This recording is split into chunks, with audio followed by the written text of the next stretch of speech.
Hiya, my name's Nick. Welcome to the Bear's Paws. What can I get you?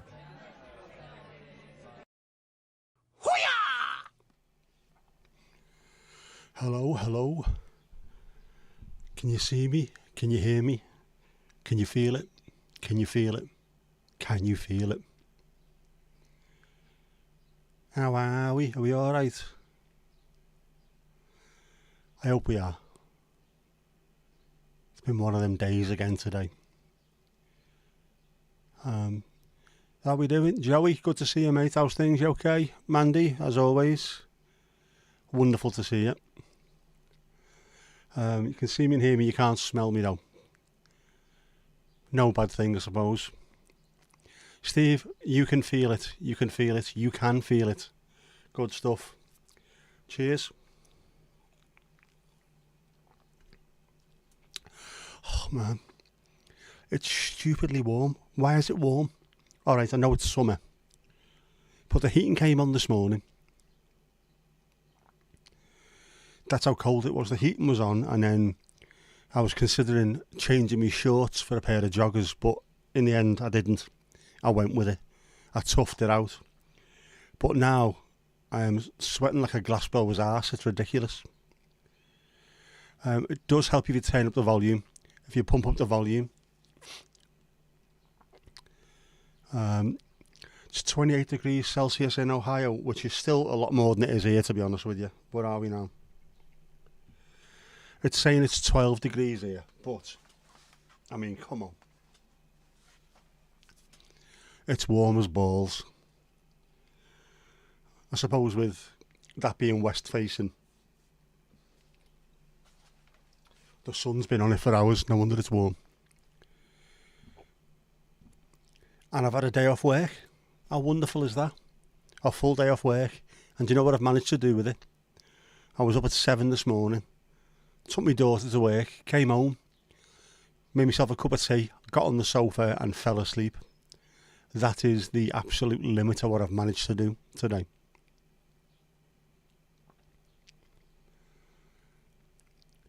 That window's west facing, I can see America. I will wave hi. There you go. It is, the west is in that direction.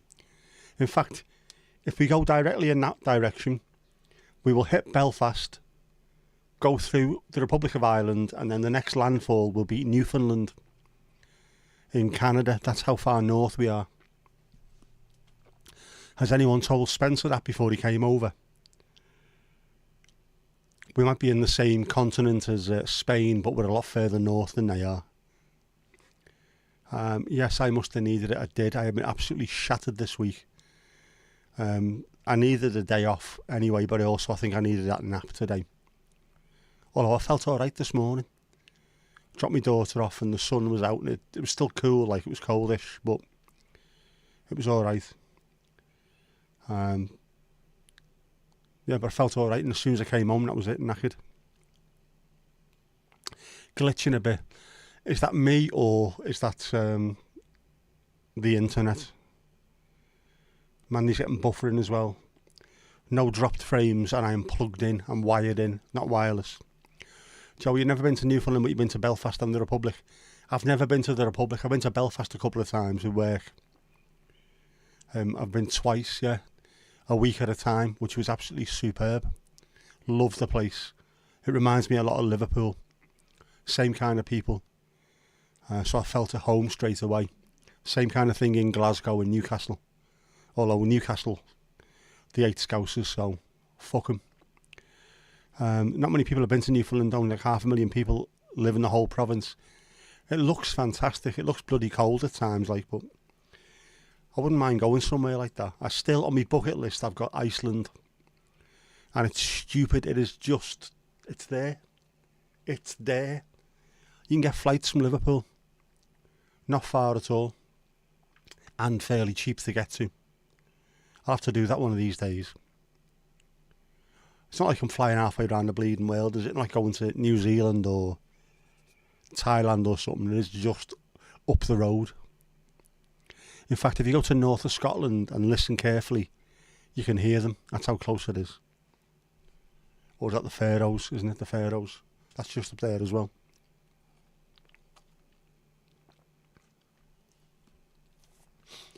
Been to Alaska. Close enough for jazz, yeah. My dad's been to Alaska as well. He was flying to Japan to play a tournament over there, and they stopped off in Anchorage to change planes back in 1980. Don't think there was any such thing as a direct flight from the UK to Japan at that point. In fact, I don't even think there is now, is there? I haven't got a clue. I haven't been that far, unfortunately. The Faroe Islands, yeah, that is so close to the UK, it's ridiculous. I mean, genuinely really close. On the shipping forecast, one of the shipping areas around the UK is called Faroes because the Faroe Islands are in it. There for 2 weeks in 2012 for the Air Force. Very nice. Steve, your mum's been to Iceland. All mums go to Iceland. Glad to hear it. Oh, who's doing the first shift? Who's getting behind the bar? We need someone to work behind the bar. And I also need to sort these buttons out because I can't for the life of me see people's names on them. Just doing them in capital letters would help, wouldn't it? But no. Captain Dickbag here has got to have them all in lowercase. Because it's a vibe, obviously. Absolute half-wit that I am.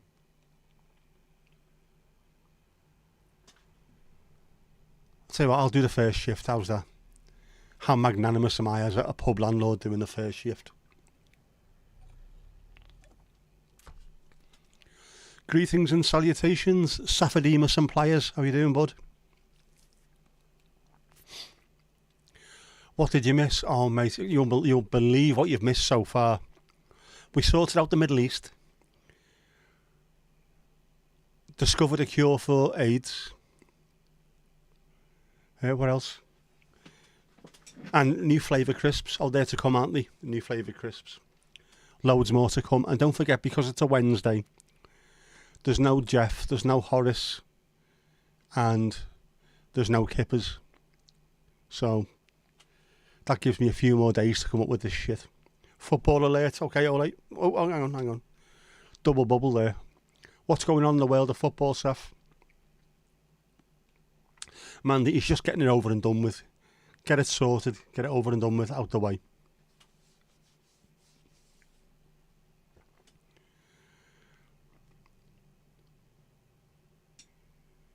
Oh, hang on. It's going Joey. up, it's going up, it's going up, it's going up, it's going up, it's there. Levelled up to level 1. Fantastic. Also divided England into 17 different regions, each one with a completely different accent, I would have thought. Saf, your friend scored for South Africa last night, scored in 39 seconds. Bloody hell. South Africa beat Zimbabwe 3-1, so it was a local derby as well. Just next door, aren't they, Zimbabwe, or just round the corner anyway, if I remember rightly. Good stuff. Yeah, England, well, the UK is such a weird place for accents. I mean, literally, I'm 20 miles away from Liverpool, and the accents where I live now are completely different to the accents where I grew up, to the point where my accent starts wandering a little bit as well, which is strange. But then just up the road, it's full-on Lancashire. Full-on Lancashire farmers. I had a bit of trouble with that to begin with. That fella who said, Walter the pig farmer. We had a proper pig farmer used to come in the pub. He said he was going away on his holidays. So that's great. Where are you going to? I'm going to Thailand. It's all right, Thailand. Where? Bangkok, Phuket. He went, no, Cork. I'm going to Thailand. I'm going to Ireland. For fuck's sake, I'll never get used to this. Well, anyway, 33 years down the line, I'm just about right. I'm sorted now. Top of the World Cup qualifying group. Good stuff. If you do manage to get through, please, for the love of Jeff, none of those fucking vuvuzelas. They are horrific. Back to the regular scheduled programming. Is right, is right. I'm on the Asahi tonight. That's no good. I'd be shit, wouldn't I? Doing sponsored stuff. Asahi. Non-alcoholic. Just so you're checking, you know.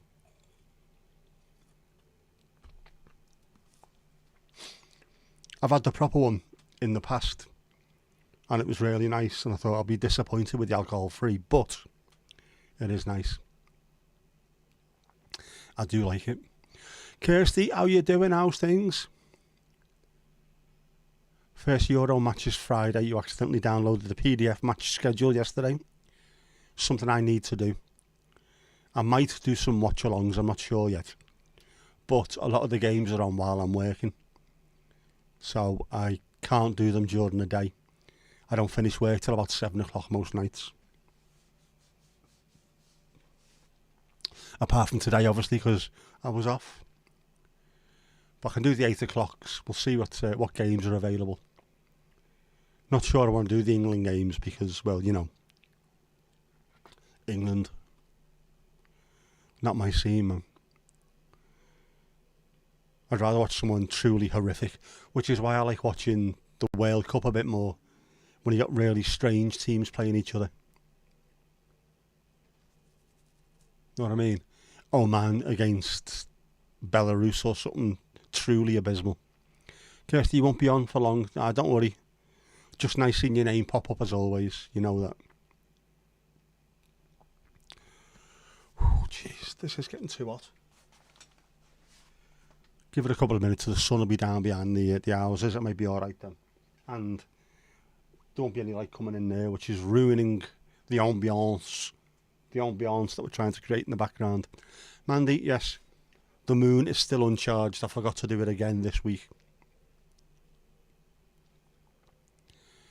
Anyone watching the T20 World Cup? I haven't seen a single game yet. But I've seen the US won a game the other day, didn't he? I wonder how that went down.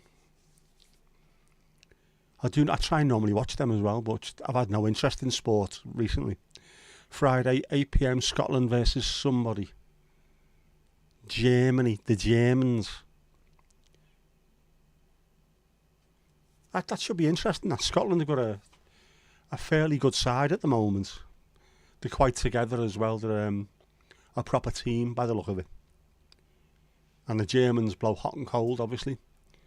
When it comes to tournament football, though, Steve, as we know, never write off the Germans. Yeah. Keep the top on.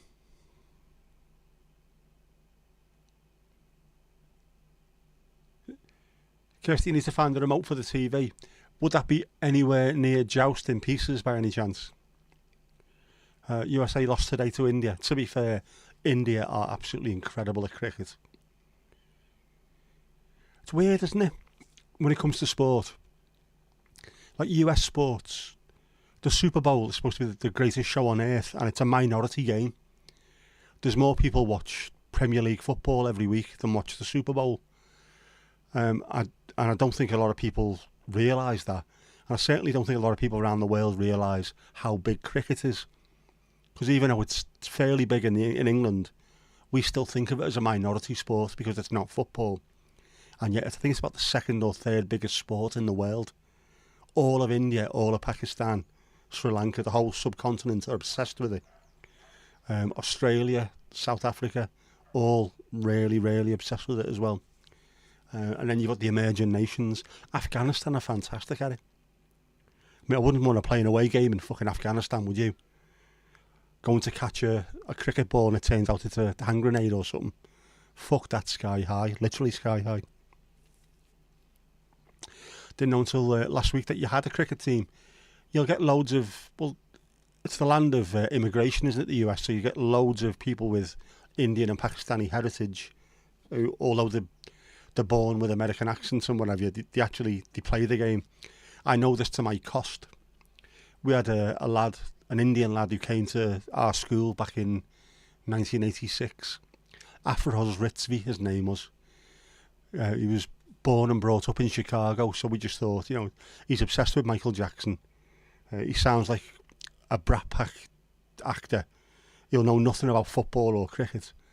And then he started playing one day and was bowling about 90 odd mile an hour just past your ear. Sod that, no. He knew all about bleeding cricket. In fact, we had one game and then the teacher just said, this is too dangerous. We're playing footy again. And we did. And then within 5 minutes, there was a fight on the pitch. Because that's what you do in footy, isn't it?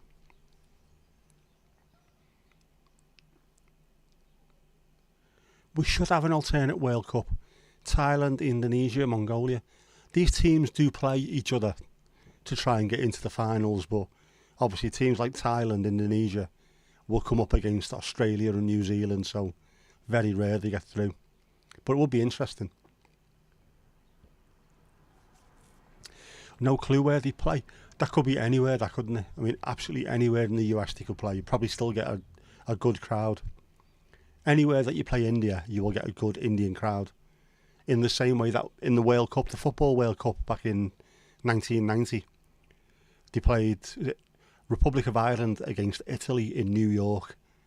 I was like, there could have been 600,000 people in the crowd. Two of the biggest migrant communities in New York, and playing each other. You could sell that over and over and over again.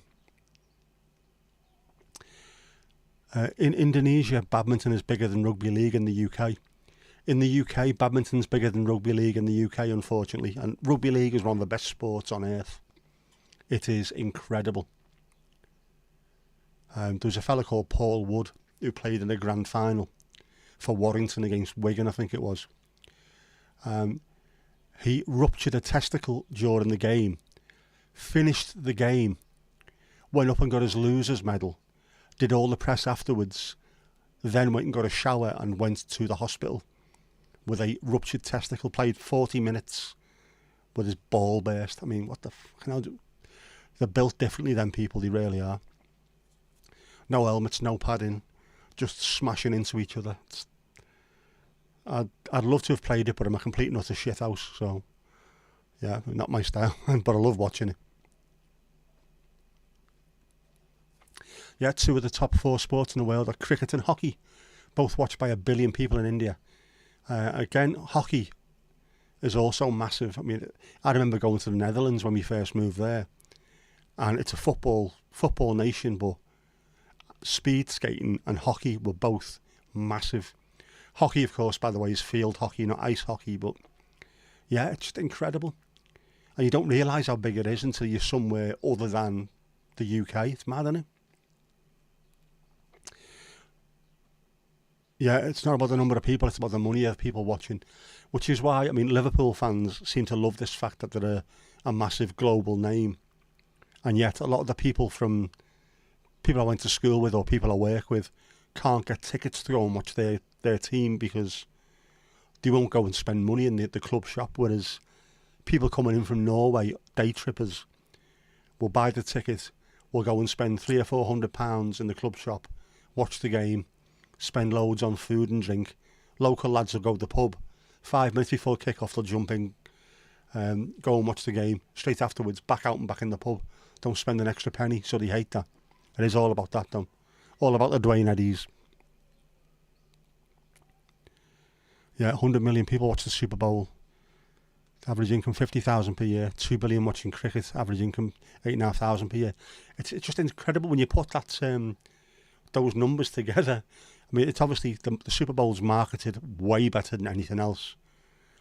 But yeah, I think the average, if like Liverpool play Man United or something, there's about 800 million people watching those games just in a league game. It's mad. You think of cricket as a posh sport. It's because it's got the reputation of being a posh sport. Because normally the England cricket captain speaks with a very, very posh accent, doesn't he? It's not really a posh sport, though. Around there, the Indian, Bangladeshi and Pakistani shops play cricket in the street against each other every year. Wouldn't you love to see that over here? Cricket's not a posh sport. Do you know what? If you ever get a chance and you've not seen it, Freddie Flintoff's Field of Dreams was on BBC, so it might be on the iPlayer, where he's from Preston. He's just a working class lad from a rough area in a poor northern town. And he said to the young lads that were there, saying, we've got nothing to do. How about playing cricket? It's a posh boy sport. It's not. He captained England as well and spoke with a northern accent. Just play it and see what you think. It's a fantastic, really, really good programme. Yeah, he didn't say it was, just how you think of it. That's the reputation it gets. So people that come from backgrounds like mine think you can't play cricket because it's just for posh boys. It's not, man. Yeah, the Premier League fanhood it's strange. That's because if you look at the teams that are in, not just the Premier League, but all the way through the pyramid. I mean, my family, Everton, were formed in 1878. My family watching that team goes back to 1878. I was brought up as a Blue because my dad's a Blue, my granddad's a Blue, his dad was a Blue, so it keeps on going back until 1878. The people who sit next to me at Goodison Park all speak with Birmingham accents because two fellas from Liverpool moved to Birmingham for work and brought their kids up as Everton fans. So it's in you. You're born with it. Born, not manufactured. It's absolutely crazy, but I love it. Man, in your head, it's like polo. Not quite. That is a proper posh sport, that one, though. You don't see many kids riding around housing estates in the north of England on polo fucking ponies, do you? I mean, come on. Ali, Ali, Ali. How's it going? Yeah, right you are. Steve, you seen that? His series 2 is coming out fairly soon, isn't it? I love that. Absolutely love that show because it showed you that if you actually spend a bit of time and energy talking to young kids, you can get them off the street. You can stop them being dickheads, just, antisocial behaviour or just don't do anything. Getting someone to go out there and say, right, let's go and play a sport. Let's do something rather than being bored. That helps. Treat them as adults as well. They're only 15, 16, 17. They're not children, though. Treat them like adults. Speak to them normally. Don't speak down to them like the teachers did at school. Know what I mean? I'm my high horse there, aren't I? Yeah, any sport you need a horse to play is by nature posh. It is out of the reach of most kids. So, yep. I tried to play water polo once, but all the horses kept drowning.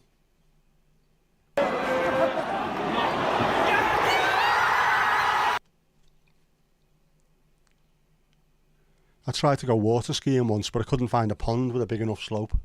There you go. Shit jokes already. Ali's already singing, getting stuck right in there. Ali, you want a pint of Fanta? Of course you can. What flavour Fanta would you like? Normal orange or some bizarre flavour? They do some bizarre flavours. This is also against my principles, by the way. Serving Fanta. Are you aware of the fact that Fanta is a Nazi drink? Did you know that? It was invented during World War II on the Sudetenland that had been annexed by the Nazis. Coca-Cola couldn't find the materials to make Coke, so they made it out of the only things they could find that were native to the area, and Fanta was born. And it was advertised on the inside of Hitler Youth books. So it's a Nazi drink. Up their workers. Yeah, the young Afghan lad plays for Lanc second. He does. And have you seen Flintoff's son, 16 years old? He scored a century the other week for, is it Lancashire? Lancashire seconds, actually, it might have been as well. He's been called up to the England under-19s at the age of 16. Big, solid, raw-boned lad, smashing the ball left, right and centre. Looks just like his dad. Looking forward to seeing how he comes on. Be nice to see some of those lads coming through in like the 100 or something like that for Lancashire. Or Manchester, whatever they're called. Twats. Check out the Jaeger LeCoultre Reverso watch. A watch had to be designed specially for them so they could... Alright. They don't damage you playing polo. A cold glass of normal Coke, full fat Coke for our Kirsty, no worries. Fanta grape, so cheap. Did he do Fanta grape over here?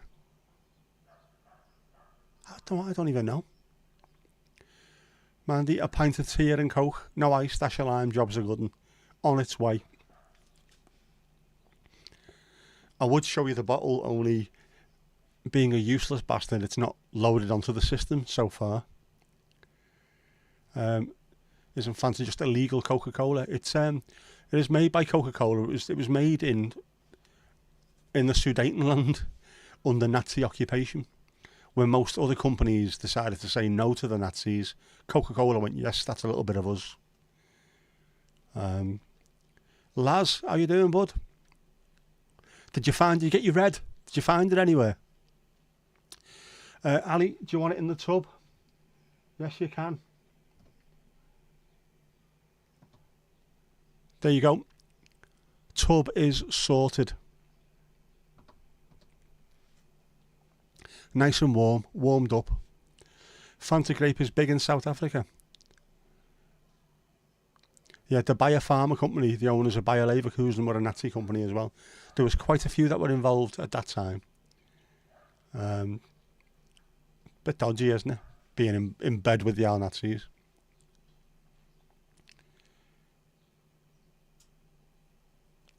You work with a girl who grew up in South Africa. I've got quite a few South African mates. They're sort of Australian light, aren't they? Not as many turn up over here, but when they do, they all seem to work in pubs, same as Australians. Bayer also owns the patent for the name heroin. I wonder if I had to try and slap any cease and desists on people.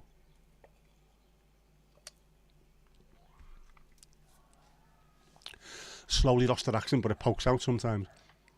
Got my dad's mate, well, he's a mate of ours actually, has lived over in just outside San Francisco for the last 50 odd years, I think it is, maybe 60 years, and still speaks with a proper full-on Scouse accent.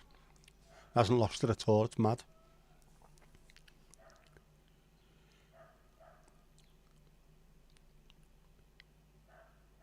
You reminded me how many times. Man, you might have reminded me loads of times, but don't forget. Explodey brain. Explodey brain, fully sleepy. So, it's not my fault. Oh, God. You're not my real mum. I'm painting my room black. You found all three of your reds. Right, happy days. It was interesting trying to see you make red out of other colours. Obviously almost impossible, if not completely impossible, but you had a good go at it. We had an upgrade, we did. Ali, you see, I thought you were worth the money. All of you, you're worth the money. Cleaned up the graffiti outside. Got rid of all the DNA from the doggers. You know what I mean? Hugo Boss made Nazi uniforms. He did. And you know what? The Nazis obviously were absolute scum, but very, very well dressed scum. Hugo Boss, of course, you cannot get into nightclubs in Liverpool wearing it because it's normally only worn by drug dealers, so they say no Hugo Boss. Alright, mate, and get out. Anyone want to join Ali in the hot tub? Be careful, she might be polishing a snorkel as you get in there. San Francisco is expensive. He's lucky that he's got a very, very good job with a Silicon Valley company, and he's been there for a long time. So. But when he comes back and watches Everton, has a few beers, and he has not lost his accent at all. It's bizarre. 4 times the cost of living in Cleveland. That is also very, very strange because I lived in Middlesbrough in the northeast, which used to be called a devolved county was called Cleveland, and that was also an exceptionally poor area. It still is. When my dad went to sign for Chelsea from Middlesbrough, he said to the chairman, if you sell your house, it'll get you a 1-bedroom flat down here. I said, fucking what? Luckily, he never signed for Chelsea. We moved to the Netherlands instead. And I think it was a good decision all round. Your house in Cleveland suburbs is probably worth $170,000 or so. In San Francisco, it's 1.2 million. Is that just down to supply and demand, is that? Closer to Silicon Valley, closer to, I don't know, other stuff there. Supply and demand, isn't it? Part of the propaganda of the SS was to have well-dressed troops. Yeah, you'll trust people a bit more if they're sharply dressed, wouldn't you? He's cleaned his boots. I'll listen to what he says. Don't even mention Adidas. Well, yeah. I can't mention them because they're absolutely everywhere in this room. My dad had his boot deal with Adidas, so I grew up wearing them, and it's got to the point where I can't wear anything else, unfortunately. Although I've got a pair of Skechers, and a flat cap, so I feel like an absolute wanker.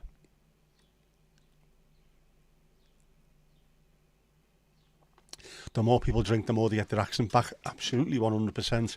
Also, the more they work with... I mean, I work in Liverpool, but I live 20 miles away in Southport. I've not been into the office for 18 months, and my accent is really, really smoothed off. Normally, it'd be a lot worse than this, just because I'm not around people all the time. You gave Thomas back his snorkel. He'd be pleased with that. He was needing it, apparently. Yep, supply and demand. Again, I think that's part of the problem with London, which is one of the issues that they seem to find. I've got loads of mates in London that I worked with. They've all had to move to Essex and outside the city because the supply and demand within that city, even a really small house, cost an absolute fortune. And of course, the people who clean the hospitals or work as porters in hospitals and things, they can't afford to live in the city, so they have to live miles away. And then rail fare is so expensive as well. How can these people afford to work in the city? Mad on it. Right. Sorry, Saf, you can have the next shift. Of course you can, mate. There you go. Start earning your tips. Get your orders in. Ali, you'll be gentle. Absolutely no chance of you being gentle. We know you too well. You've a flat cap that your buddy in Wakefield got you. Crazy tight on your head. You've got a giant dome. You have to get one made to measure. Wakefield, man. What a mad place that is. The rugby league team got relegated last year. I'm gutted. I liked Wakefield. Also famous for Wakefield Prison, where the word nonce originates. Not of courtyard exercise, apparently. That's where that came from. Adidas are alright, better than New Balance. The best football boots I ever owned or ever wore were a pair of New Balance back in 1984. Given to me by the kit man at FC20. So they were absolutely 100% professional boots made out of kangaroo skin. Absolutely stunning things. But I've always wore Adidas. That's my heavy, that, man. You can come back now, yeah. Ali's otherwise engaged in the hot tub. You're okay. Yeah, a sausage roll and a green smokable for Joey. There you go. Wakefield was amazing. Do you know what? I've said this loads of times on this particular stream. When people come to the UK, normally they just go to London and say, oh, it was lovely. You know, all right, you've seen Buckingham Palace, you've seen the Houses of Parliament, Big Ben. What you don't see is the likes of Wakefield. You don't see the Yorkshire Dales, the Trough of Bowland, the Lake District, Snowdonia, Ben Nevis, Glencoe in Scotland. The UK is fantastic. It's gorgeous. And people just never get the chance to see it. So I love it when people come over here and make a concerted effort to go to different places. A Black Russian and Monster Munch for our Mandingo.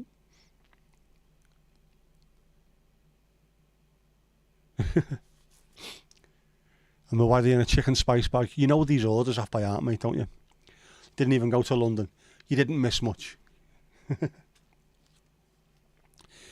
Wakefield, Huddersfield looks lovely. I've only ever been past there on the train. Belfast I loved. Worcester. I think we've got family in Worcester.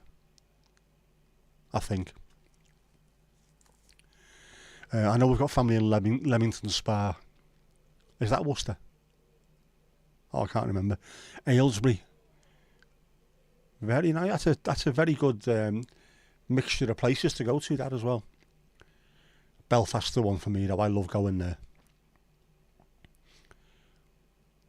Although it did worry me when I had to look at my Google Maps on my phone.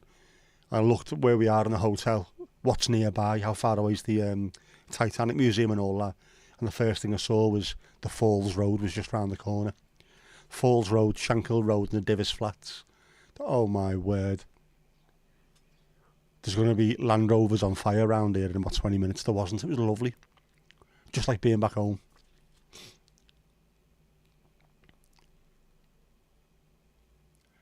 Wakefield was fun. You could have flown home.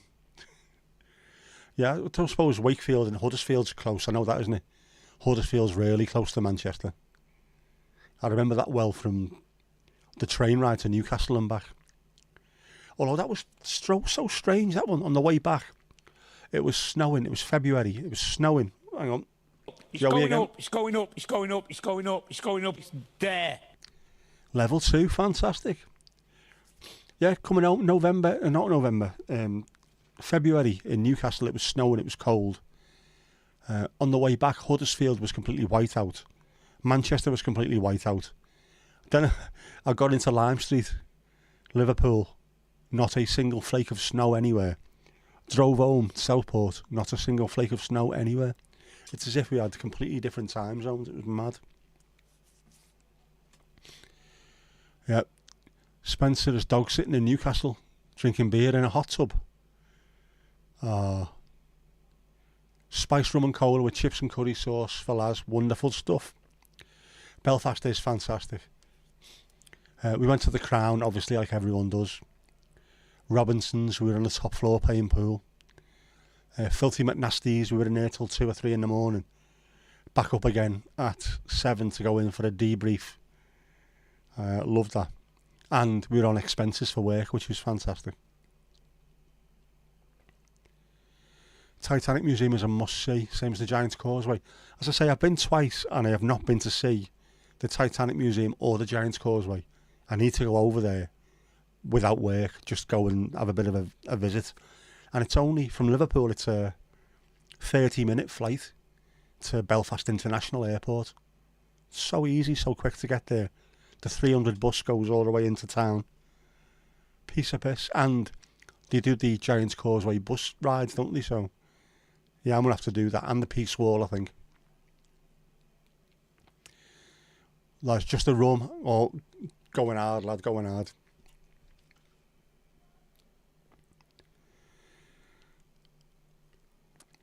Helen said, what's your granddad's name on your father's side? Do the family trait. That's Helen, our Norfolk correspondent. All my dad's side are all Ashcrofts, as far away as they can go. Hence the name, hence the connections, I think, to Norfolk. Definitely. Pot of chamomile tea for Helen. Brilliant. Fell asleep in Wakefield right in front of the speaker. Doesn't, yeah. That's hard. Isn't my dad Googleable? He is Googleable. With some exceptionally fabulous looking hair as well. Let's see if I can find a picture of him.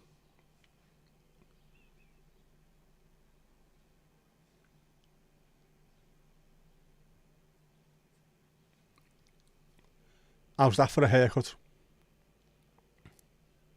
Playing for Wrexham.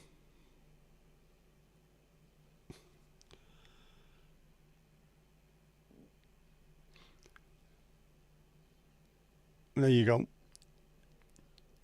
Looking very slim and live. Playing for Borough. That's where you flew from, Liverpool. Yeah, it is just over the road, isn't it, really, when you look at it. You can fly to the Isle of Man in about 15 minutes. You can fly to Belfast in about 30 minutes. It's mad. You can feel your organs vibrate with those speakers. That close, you must have been absolutely wasted if that's the case, man. Christian name. My granddad, or his, hang on.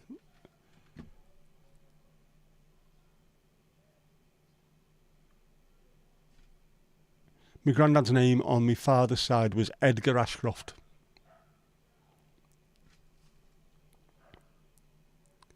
He has a fine head of hair. It's grey, it's short. He has it cut short now, but still a full head of hair. Proper short shorts.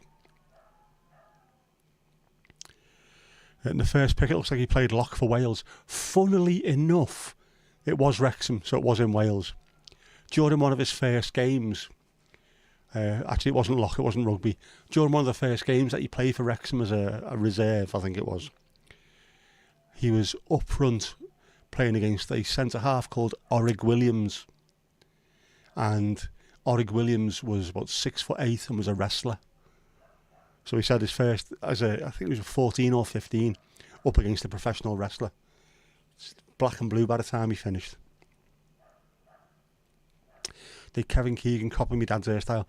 My dad's hairstyle, it wasn't a perm, that's natural. That's how mine, well, you've seen how mine was when I got out of hospital. That's sort of how mine goes as well. Unfortunately. But it means that neither of us have started losing our hair at all, boss. Loads of tips there, loads of tips. Like to see it. She guessed Edgar. Yeah, it's him. Edgar or Egger, as we used to call him. Top fella. There's a picture of him playing football when he was early 20s, me granddad. And when I saw the picture, I could swear it was me, even though it was back in the 1940s, 1950s. Just absolute spitting image of me. I'm getting on with me exercising. I've not been exercising as much as I'd like to, but I have hit me walking targets a lot more the last sort of 10 days or so. I went out yesterday, went to Tesco and managed to get quite a few steps in there, and then I went for a walk when I came home as well. And then today I've done nothing, but bizarrely I've hit my steps targets as well. So I'm getting there. Using my left hand a lot more for other things. Trying to grab the steering wheel more in the car. Just getting it used to being in that position and the shoulder being in that position. But I've been tremoring a bit too much lately to do anything with it. I did try and do a bit of gaming on Monday, but couldn't manage. I will try again this weekend, I think. Maybe I need to be not tired to have to work out. Although I'm going to have to do something tomorrow because I've got another chest of drawers down there which has to go. They have to go. I've got a standing desk coming in. The record player and the printer are going on there. If I have days where I'm feeling a bit sore of back, I can take my work laptop down there and I'll be able to work, raise the desk up, and it'll open up a bit more space, which would be nice. Another drink for our alley, yep. One for Joey as well. It is thirsty work in the tub. Water everywhere and not a drop to drink. A bit of reet wine when the crowd say, "Bo selecta." Slange.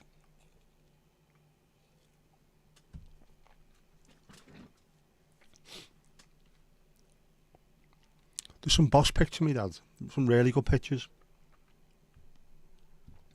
With some fantastic haircuts over the years.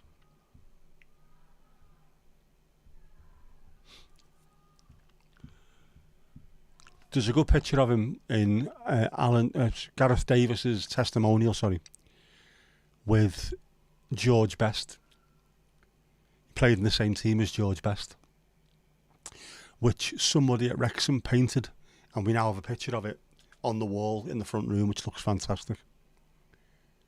That was used as a backdrop to the documentary that we did. That he did. That apparently I starred in. I haven't had any new songs in ages. Ah well. Come on now, Kez. I love Kez. Oh, what a film that is. Brian Glover as the slightly balding Bobby Charlton. Brilliant film. Make it non-alcoholic for Ali. She's singing crap songs. Most of the songs are that are in the pause jukebox are a little bit. They still haven't put Russ Abbott's Atmosphere in there yet, though. I'm gutted. Sort that out, Mandy. You're a DJ. You're the wicked DJ. Full fat Coke for Ali. Leaving it on the side.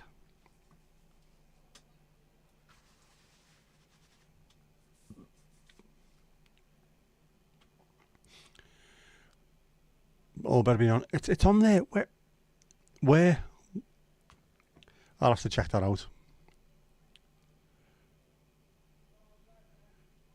Kill Me Bird, you bastard. Brilliant, isn't it? Superb film, that.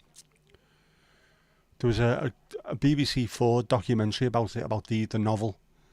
I forget who it was that went and done it. Was it Greg Davis? Might have been him. Someone like that. That was really good. Just trying to find out about the fellow who wrote it and how they filmed it and what have you. It's amazing, absolutely amazing film. And according to me mum and dad, that was what their school was like as well. Their school days were exactly like that. Getting caned for giggling. Right. Oh, so it wasn't Coca-Cola, it was... Yes, oh, there you go. Well, that'll quieten it down, Saf. Well done, mate. It's one of the first ones you put on. How come it hasn't jumped on the screen? By the way, if anyone's watching this wondering why it's silent, I don't want to get strikes, of course, copyright strikes.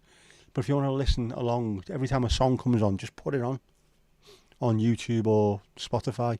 Sing along, man.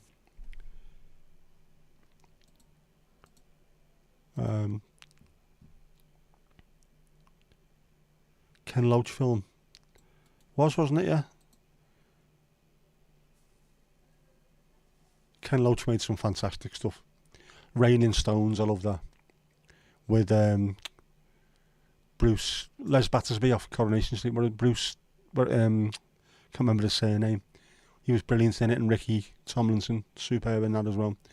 And Riff Raff is also another one of his, which is superb. Loads of Scousers working down in London.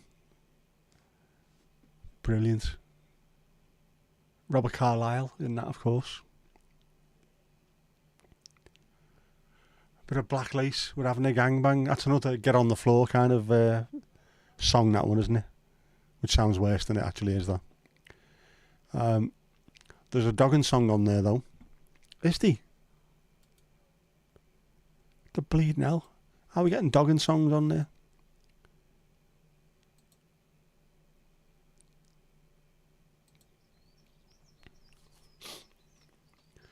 Is there a Spotify list? There is indeed. I'll just copy it.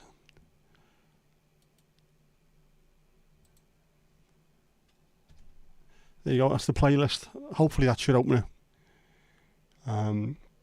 Some very, very strange songs in there, but some interesting stuff anyway.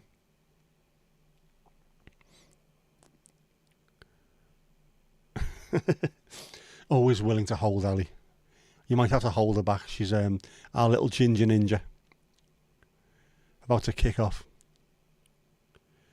Just dropped 2 vids in the RDA at your fish doing dogging activities while trying to tend the bar. They've just got no respect at all, have they, those fish? Can't watch Raining Stones. You remember watching them filming? That's what it was like watching just watch Raining Stones. That's exactly what it was like. Madman. It seemed very, very northern to me, not just Manchester. It seemed that was sort of similar to me growing up as well, and nothing's changed, really, has it? I get the same kind of thing when I watch Boys from the Black stuff. If you watch that and have a look at things like George's Last Ride, when he takes him down to the Albert Dock, and it shows you what the Albert Dock was like back in the 80s, the early 80s. It was all silted up, windows smashed, completely derelict. Before the European money came in, before it got cleaned up and turned into an absolutely fantastic a destination, tourist destination. Just because they couldn't be arsed spending any money on it. It's alright, it's just knackered, leave it. It's only Liverpool. The North, if they spent a bit of money on it, would be fantastic. Which is why they're not going to do it. Bastards.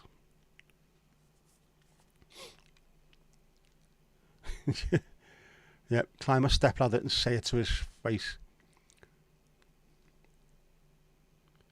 Your phone can't do Spotify and YouTube. Bloody technology. I suppose mine wouldn't either, would it? If it's trying to play... Yeah, it's trying to play some kind of soundtrack from one, it can't play the other. Shitloads of new houses on the fields. The the school that I went to, the secondary school in Liverpool, was on three separate little locations, two sorted together on one huge area, and then another big area with the 5th year and 6th form on there. Every single bit of it is now covered by houses. The school doesn't exist. It exists in name only now. It's stupid. Just every little bit of green land that they could in inner cities, they've sold off. Ridiculous, man.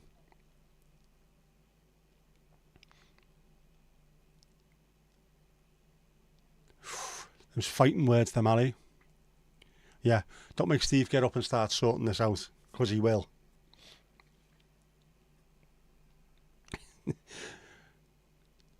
She started it. 2 bloody kids.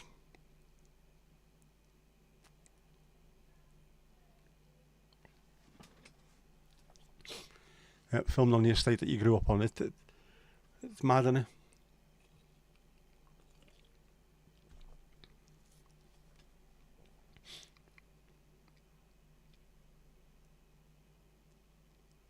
Probably thinking about watching it as well, thinking this is making it look far worse than it felt at the time.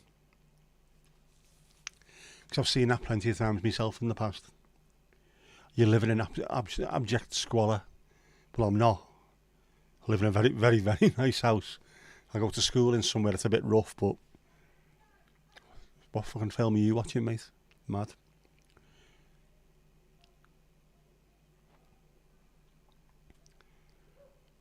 Yeah, who's she, the cat's mother? Ooh. Yeah, leave them to it. Just pick up the unconscious bodies. Jinxie, how you doing? A Jinxie jungle juice for our Jackie. Of course you can.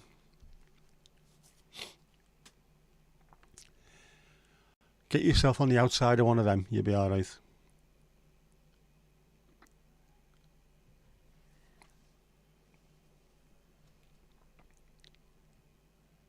Walking through the shop as a kid and just seeing cameras and closed off areas.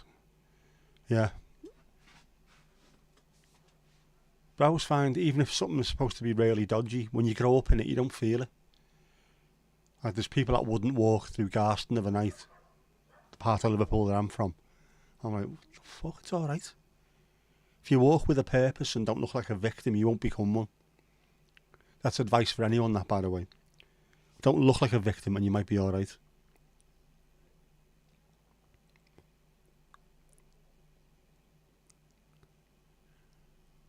A Triple J and a protein bar, don't tell me. It's alright, you can have what you like. You know what this place is like. We're sound here, we're relaxed, we're chilled. I keep thinking I've missed something tonight. I haven't, have I?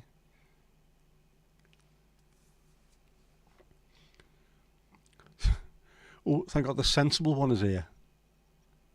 Jackie, the sensible one.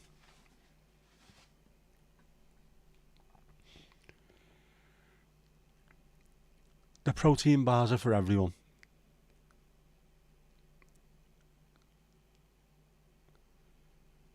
The revenge is going to be sweet, I can imagine, with a slightly bitter aftertaste. Stomp everywhere and people soon move. Do you do? I mean, as I said this before, it helps being 6'4" and best part of 16 stone, like 200 odd pounds.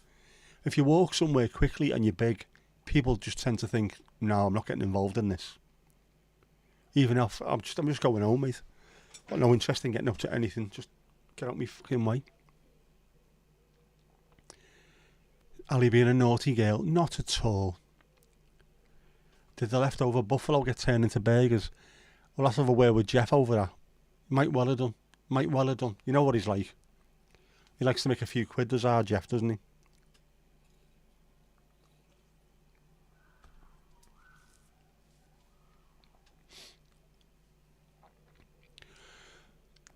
You're well behaved, but the bollocks from South Africa spiked your ale.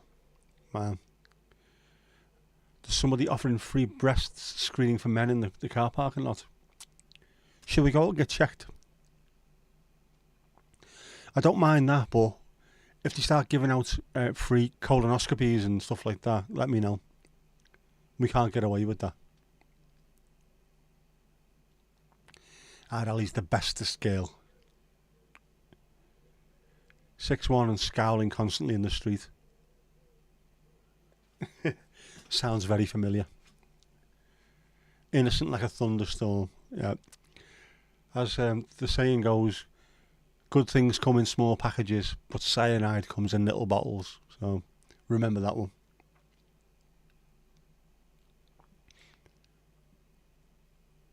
Moves out. What do you mean moves out?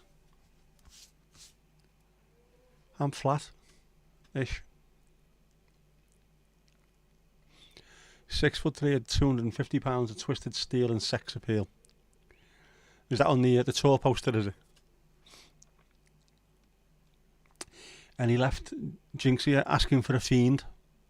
Sorry, friend. No, hang on. I was right first time. Asking for a fiend.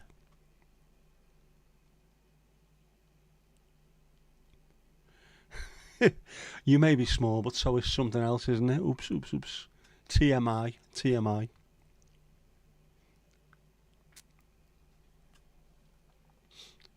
You can't be calling that out live on telly.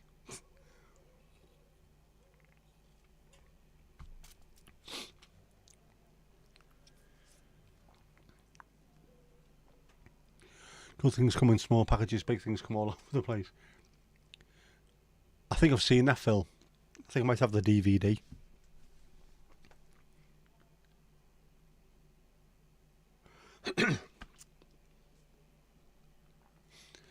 There might be a sneeze break at some point today.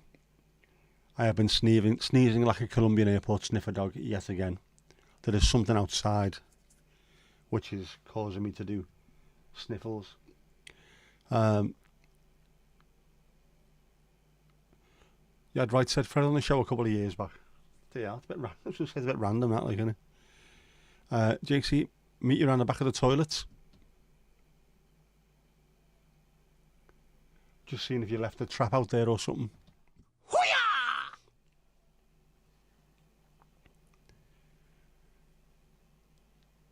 Yeah, at this rate you will need to go and see a priest. Or we'll have to have some kind of intervention by the look of it.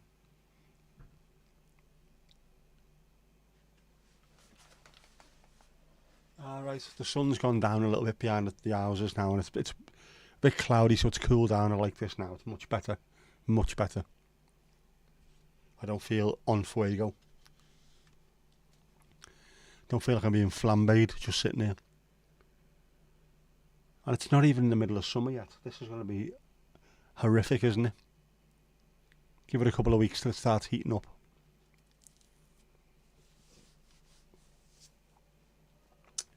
Ali, you ain't seen nothing yet. You're singing.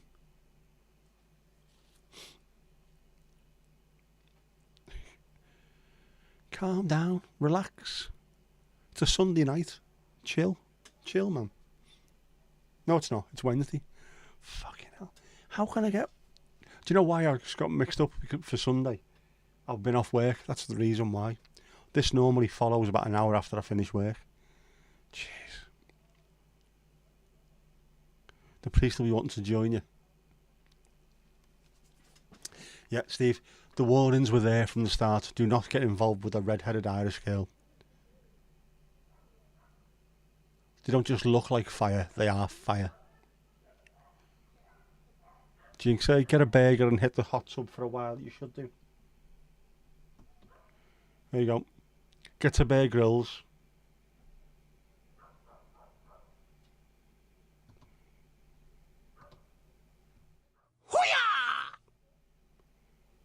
And get yourself in the tub.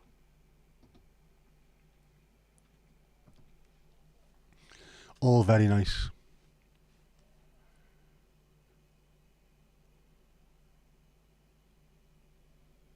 Yeah, that's 7 Hail Marys or 4 Bloody Marys. You get to choose. It's up to you.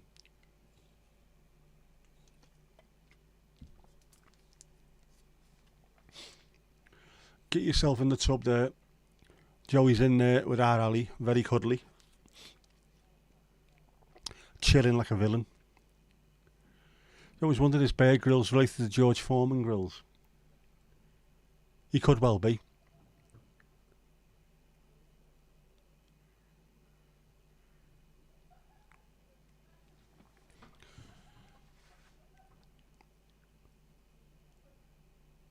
Or is his name Berger Ills? Is that what his real name is? Bless me, Steve, for I have sinned. No shit. What time's the dogging starting? We couldn't start without you, Jackie. We couldn't start without you, you know what I mean?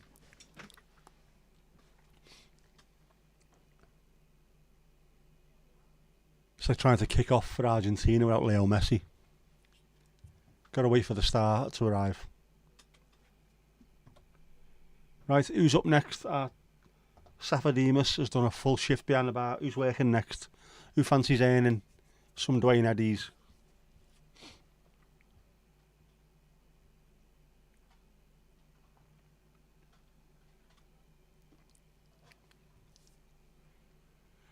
Spotify and YouTube work far better on the PC. We need to know these things. Yes. So if anyone's watching and you want to do both at once, there you go. The PC will do it for you. Joey's already gone to the dogging. Ali, you'll go, will you? Okay.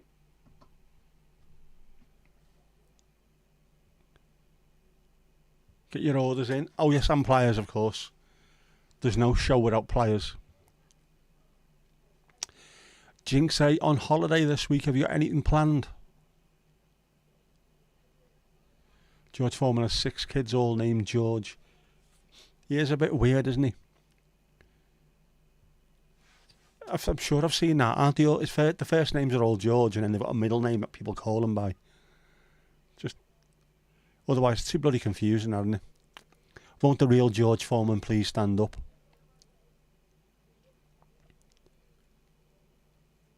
Jackie's keeping you company.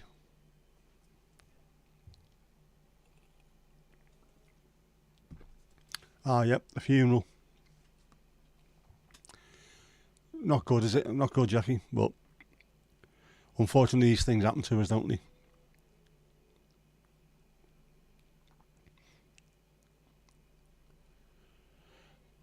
You're trying a new technique for painting using a sharp calligraphy dip pen. Probably not a good idea to be handling alcohol. Definitely not.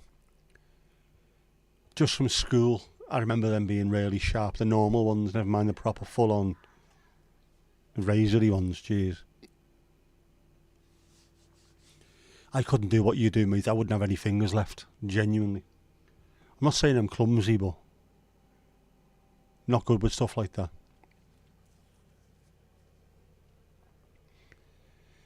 Yeah, after Muhammad Ali bashed him around in the form of Zaire, you should be a little cracked upstairs. If that's your job, getting punched in the head for a living, you're going to be very, very lucky to end your career without some kind of damage. Most of the time you talk about weed and boobs, it's your trademark. Funnily enough, Jackie, that's normally your stock in trade as well, isn't it?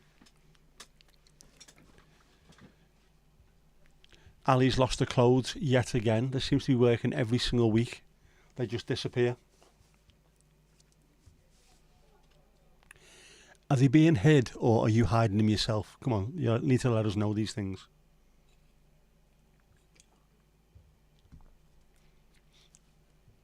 What? To sharpen it down to less than 1 millimetre wide. Are you sure it's a pen, not a scalpel? That sounds... Just make sure you don't drop it in your lap by accident. Jeez, man. Fucking heavy that, like, innit? Just gonna pop to your locker to get a spare pair. There you go. I've got your new lockers. All brand new. And the sofas are wiped down clean as well, so you might be alright in there.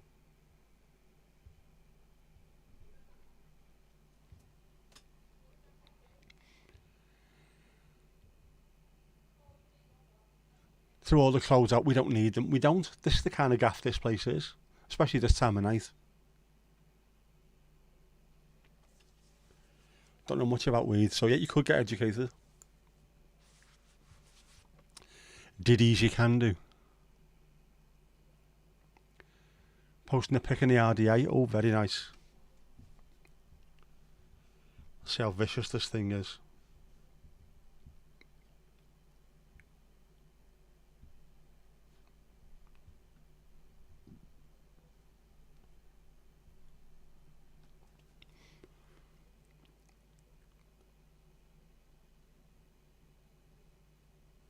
Yours in the middle. Yep.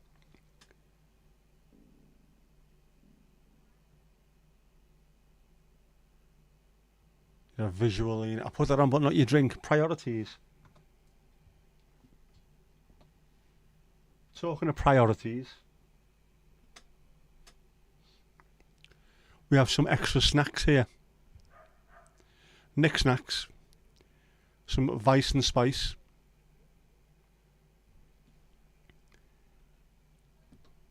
And some Jaffa cakes. Blood orange flavoured. They're devilishly good. So if anyone wants a cup of tea with some Jaffa cakes, they're all yours. In fact, we'll put them on the board for now. Priorities. I've done as much as possible, but there was a couple of things that I couldn't do. Unfortunatamente. Here you go. That's what Laz is using at the moment. You see how sharp that thing looks? That looks vicious. In fact, I know. Looks very, very sharp. Jinxie, you didn't see your locker. Yours is one of the new ones on the right hand side as well.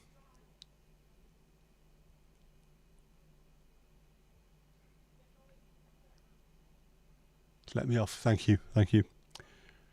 Yep, all okay. I've still got me Asahi from earlier on. And me tea for after.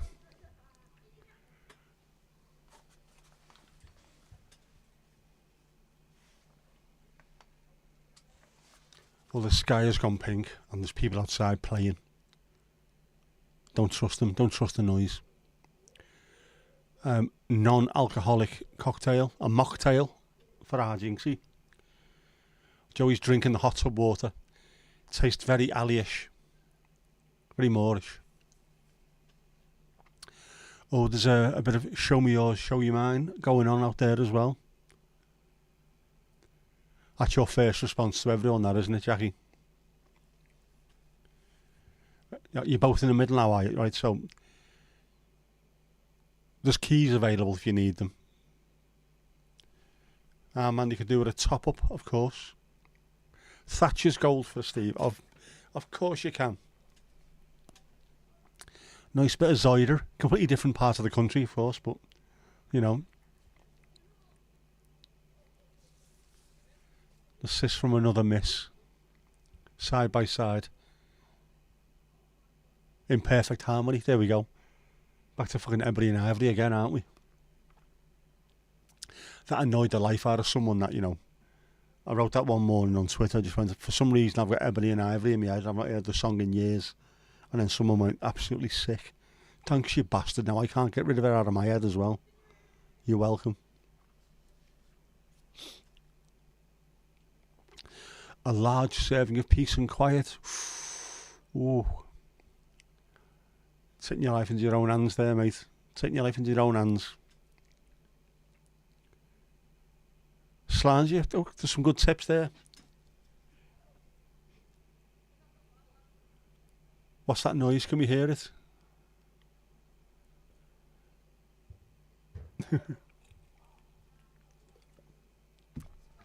Yep.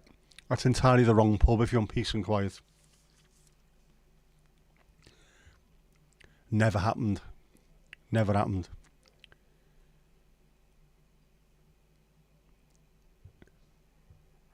As our Seth been live, he was close to, but like everything happens, you know, other stuff gets in the way, doesn't it? So just let us know when you next go live, Seth. And when you do, I'll be there. Just call my name and I'll be there. And if you're watching this on Catch Up, or whatever it's called, video on demand, and you want to watch Saf etching and being totally awesome, chilled, or checking out his little fishies.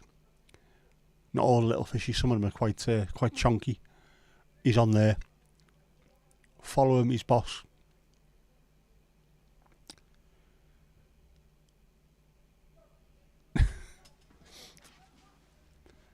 There's your peace and quiet. Be very careful asking someone from Ireland about peace. No one is more committed to the peace process than I am. Yeah, we'll see how that went. Yeah, plenty of smoking going on in the hot tub anyway, so you'll be alright. Someone in the car park offering testicle screening for women. Bollocks.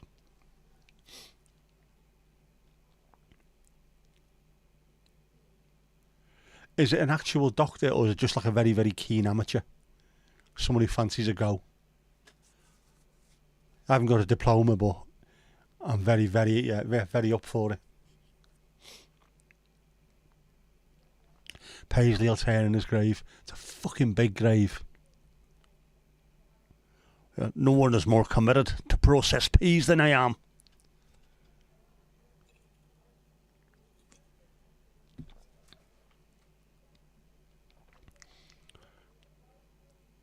I used to be able to do a much better the fella who did Jerry Adams' voice, because it wasn't Jerry Adams, obviously. The fella who lost his job as soon as the BBC decided that you could have the actual Jerry Adams voice. It was just done overnight. Where else can you go with that voice? You can't advertise anything, can you? Imagine trying to do Saga Holidays with the voice that everyone remembers as being Jerry Adams off the telly. Be fucked, wouldn't you?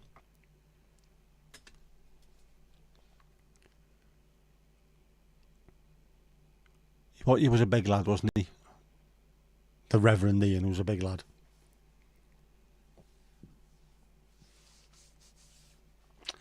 Dishwasher fixed, yes. Be careful. No slipping. No broken ankles. No cuts. No blood. Don't want extra entries in the accident book, do we? We don't want that. Yeah, it was weird when he banned Jerry. Even more weird when, after all those years, he let him back on and his voice was completely different to the fella who was doing it before. Makes no bleeding sense, but, you know, it's the BBC for you, I suppose. Yeah. Steve, Ali needs you. And there was a sock stuck in the waste pipe. Socks seem to be a theme on this. I wonder, could we get merch socks? Must be able to get them somewhere.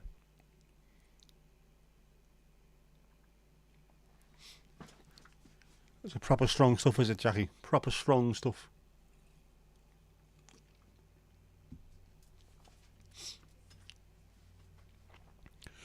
Like the family down the road. I'm sure they've got a couple of young lads. I'm sure that's all they do all day. Smoking skunk. Or they're growing a crop or something.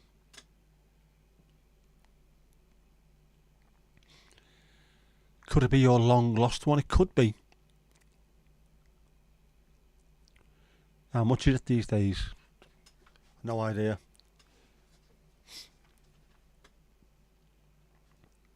I wouldn't even know where to get it. Other stuff, on the other hand, people just walk up to you in the street and offer. Lots of Colombian exports available.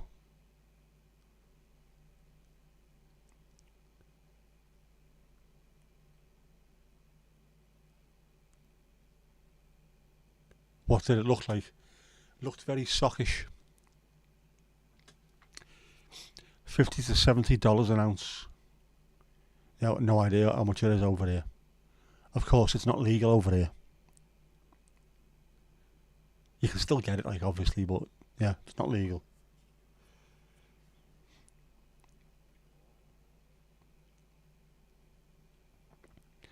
Does Saf need socks? The lions don't steal them. Good point. Saf, when you put your washing out on the line in the garden, does it get stolen by giraffes? Because I don't know if anyone knows, Saf's garden, if you have a look outside, you can see the pyramids of Giza.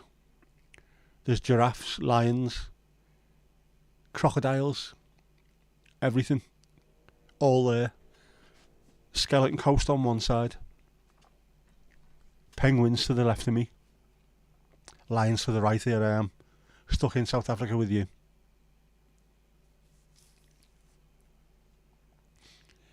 You can get weird in any city in the world that speaks English, and no doubt others where they don't really speak English.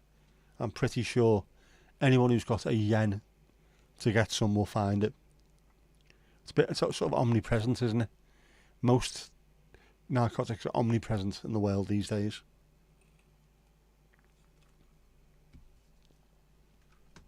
And the people who tell you can't have it are normally absolutely caning it of a weekend themselves.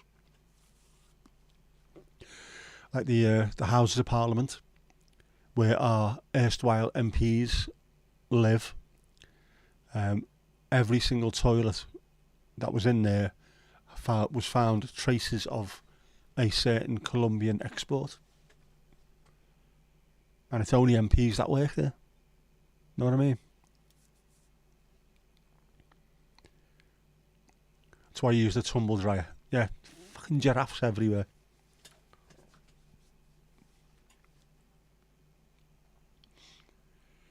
You wouldn't try in some countries, but you wouldn't visit them places to begin with. Very, very wise move. There's some places around the world where wouldn't even think about asking for anything.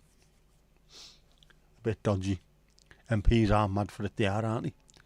There's a few that when you see them on the front benches, thinking, what on earth have you been on today?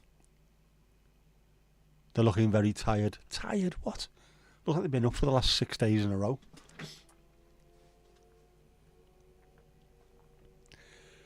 Ali, you managed to reach the Pringles on the top shelf.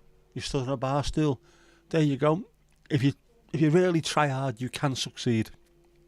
And if at first you don't succeed, you'll never be a budgerigar. Can you get it on a plane? Everyone's high enough on a plane already, aren't they?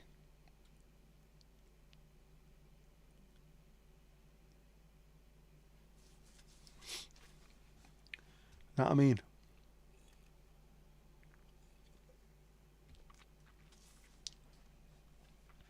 That is nice stuff, that. I am a fan. Badumtis indeed, yes.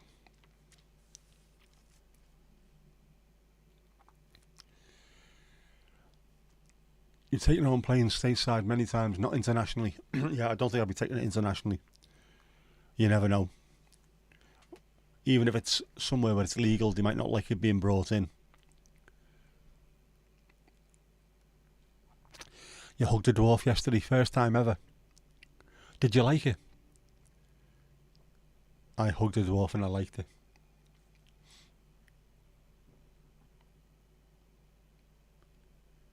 I did tell you, didn't I, about the dwarf over in Cuba. With the swarthy looking South American entertainment dude. Said to me and me mate from Huddersfield, you versus me and the dwarf. And then we had to play table tennis with them and the dwarf served overhand. Fantastic, I loved that. It was one of those things where I thought, nobody has ever said that sentence to me, ever before, and will never say it ever again. I'm going to make the most of this and enjoy it. And it was great. I loved that. Cuba was a great place. Havana was a bit sketchy at times, but lovely country.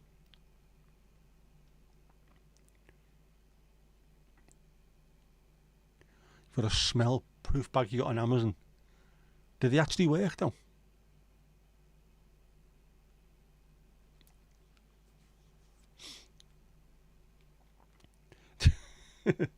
Yep. Steve, not scared of the crazy Irish red-headed banshee. You know her so well. Was it on your bucket list? Or Was it one of those things that you did and then wrote it on the bucket list and ticked it off straight away? It was the granddaughter of your neighbour who died, right? Ah. Not politically correct, but you patted one on the head once.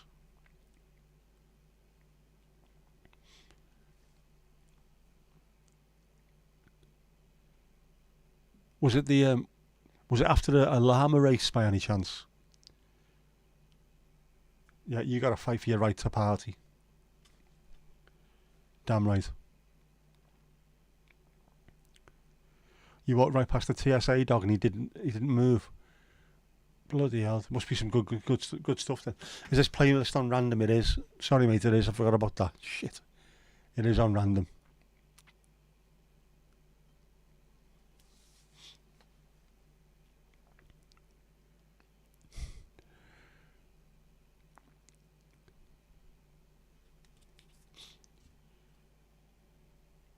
Don't put it on random because if it's on every single stream, pretty soon we'll get sick of the same songs coming round. So the plan was to keep it sweet. Obviously hasn't worked. Epic. Faith No More always reminds me of Cascades and Mossley Hill in Liverpool. Love that pub.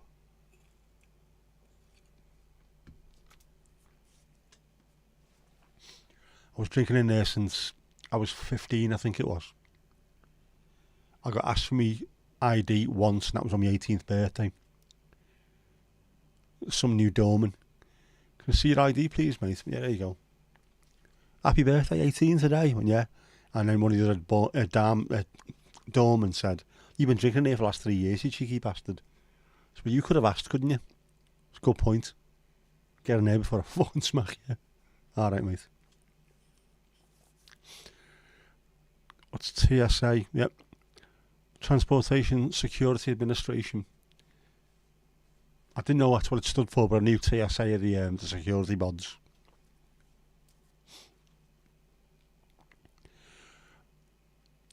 You were drunk, it was Christmas, and he was in the panto at the time. Which panto was he in?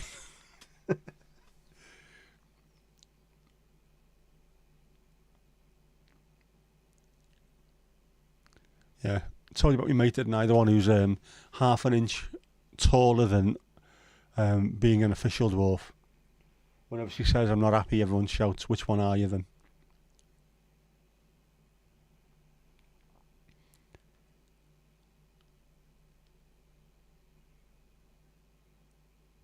You wouldn't peg him out of the hot tub or bed for a farthing.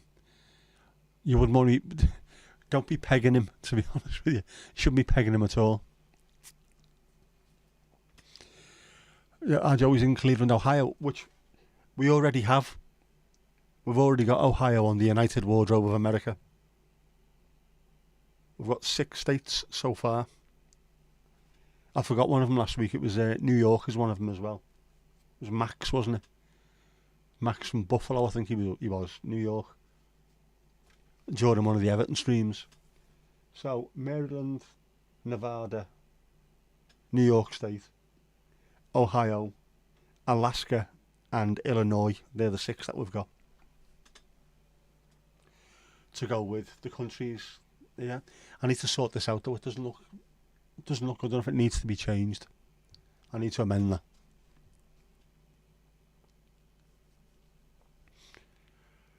Not when you patted his head. It was in a nightclub afterwards. Do pantos have like proper after parties? You've been to 41 of the 50 states. That's some going. I bet you there's not too many people in the US who've been to that many themselves.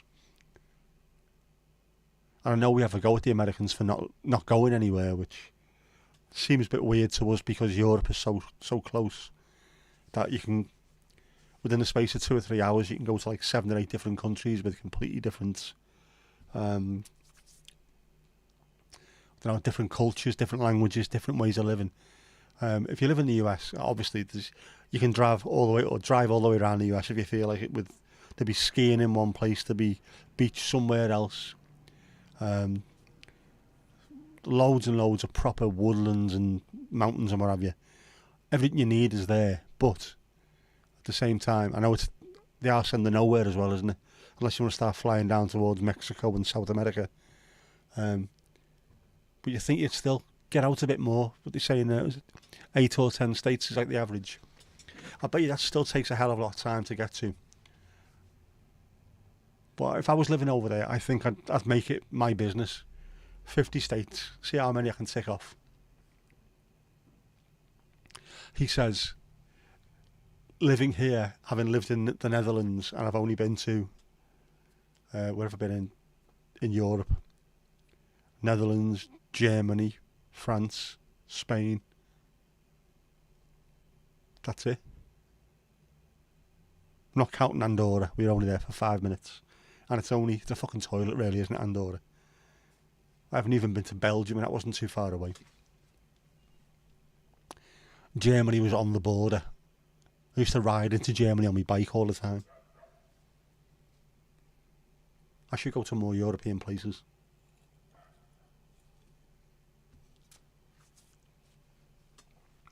I haven't even been to the Republic of Ireland and it's there. It's only across the road, man.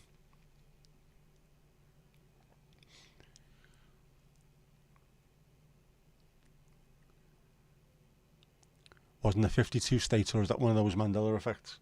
It is, isn't it? There's only 50. And that's why we've got the film, haven't we? 51st State. Filmed in Liverpool, over the road from the building where I work.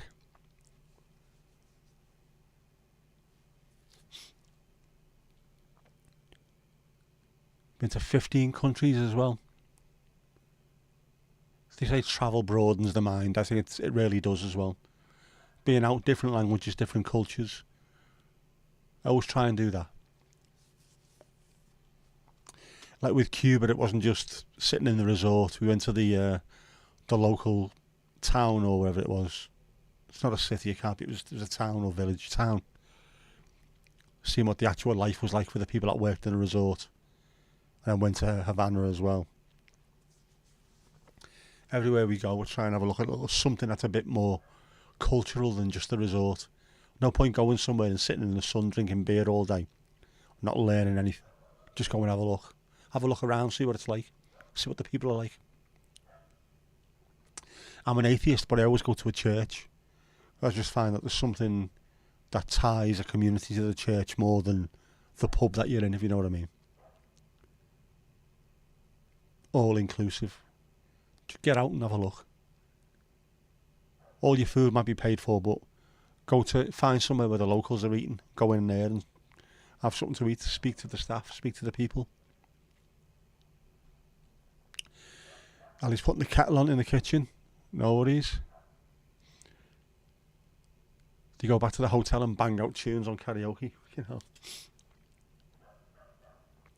There's always 50 states. Puerto Rico, the Virgin Islands and everything else is a territory. Yeah.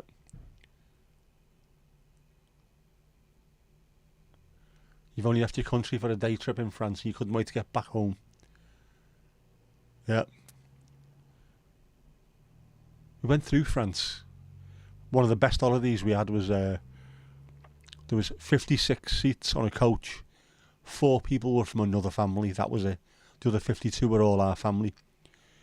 Coach trip from Liverpool all the way down to Dover, ferry, all the way through France, through Paris for a bit of a stretch of the legs, through Andorra to Rosas in Spain. That was an absolutely insane holiday, that one. I think it was only 14, I think, at the time. Hawaii 5-0, that's how you remember. I always thought they should have made a cop show in Newcastle called YI 5-0. They missed out there, didn't they? Yeah, Steve, no voulez-vous coucher for you. USA, Northern Ireland, Republic, England, Spain, Portugal, Germany, Gibraltar, yeah. Iraq, Qatar, Korea, Japan, Honduras, Canada and Mexico. That is a very, very good selection, that isn't it? But varied. That's fantastic. A hell of a lot of different cultures there as well. Definitely. Did you like Northern Ireland? You loved it. There you go. How can you not love Northern Ireland? The place is fantastic. It's just the people who are fucking mental, Jackie.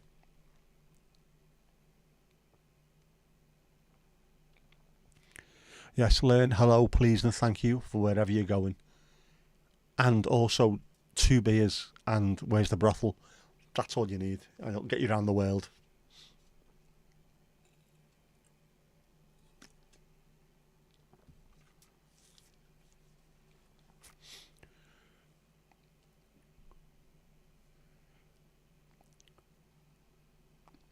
Visit Carrickfergus Castle as well. I need to go back over there. I send an email and speak to some of my mates that are over there as well, let them know.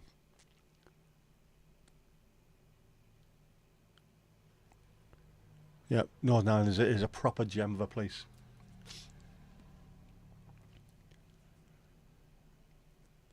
It was mad as well, flying in.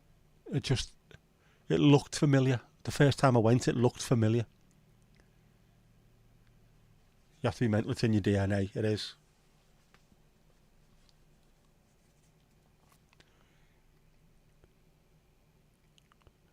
Right, who's next on the bar?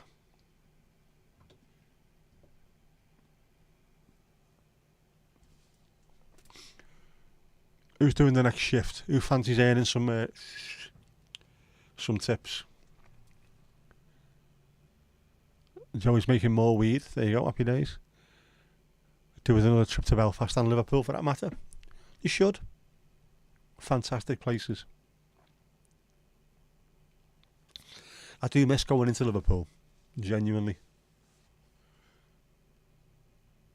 I miss seeing my mates for a start, obviously. Ali, you want to do another round? Oh, okay. If it's all about that.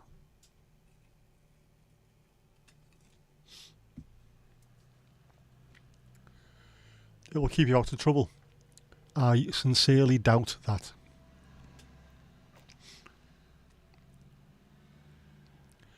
Saf, you're out. Got an early day tomorrow. No worries, mate. Good to see you.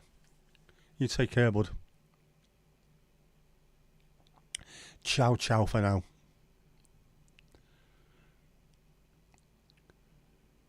My great-grandfather was called Edgar as well, was he? I never met him.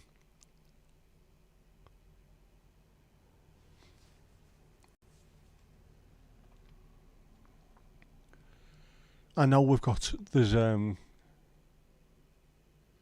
my dad's side, his grandmother was Welsh. I think. Or was it? Yeah, one of his grandmothers was Welsh. I know that. But of course, I knew my grandparents very well. We were there all the time, but at the same sort of time, we were also living in different places. So, even though I was born in Liverpool, my dad was playing for Wrexham at the time, so we lived there. Moved to Middlesbrough. We didn't move back to England, back to Liverpool until I was 12. So by that point, I had no great-grandparents left.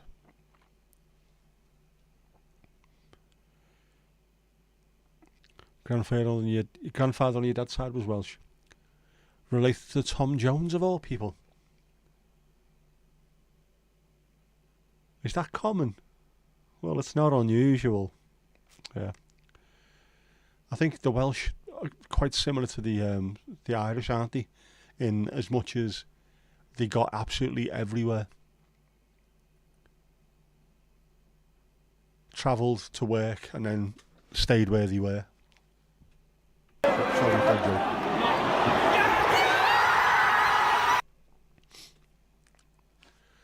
I may have been born in Liverpool. Chances were I was made in Wales. Yes. Although, when my Mars waters broke in Wrexham, my dad said, no son of mine will ever play for Wales. So he got in the car, floored it all the way back to Liverpool. And I was born in the same hospital they were. And he was right, I never played football for Wales.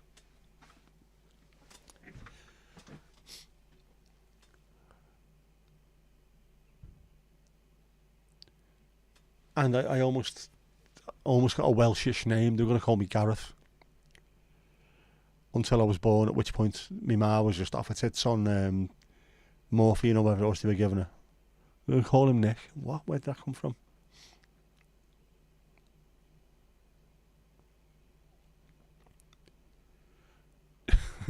Steve, that's not a... that's not something that's just going to scare her off, to be honest with you.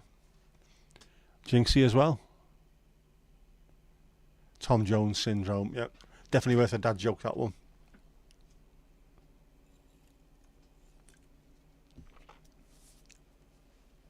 Tom Jones, of course, one of Elvis's best mates, who couldn't believe that he was white when he met him, which I think was the same for Elvis when a lot of people met him as well, wasn't it?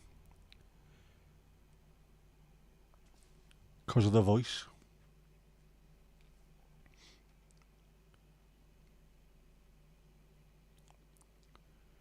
Got 3 kids and 2 grandkids. I've got 1 kid, and that's bad enough. Better not be any bleeding grandkids either. She's only 18. Too young for that. Although it's funny because my ex-wife was a lot younger than me, so I'll be made up if she did. Just to start calling her granny, it'll piss her right off. Any spanking you want to watch? No tea, no tea. Ah, Jinxie.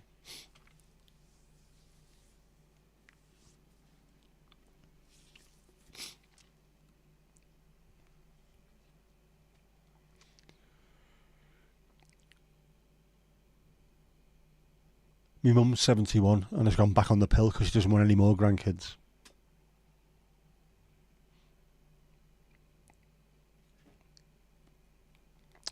You've got 2 knees and 2 hands, Steve. Yep. You could double bubble them. England versus Ireland. Double parter.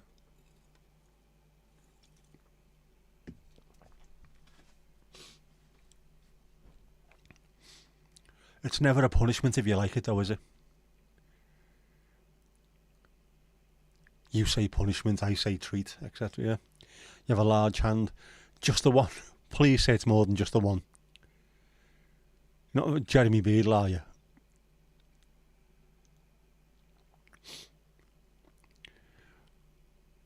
Jeremy Beadle, of course, had a small, withery, deformed hand.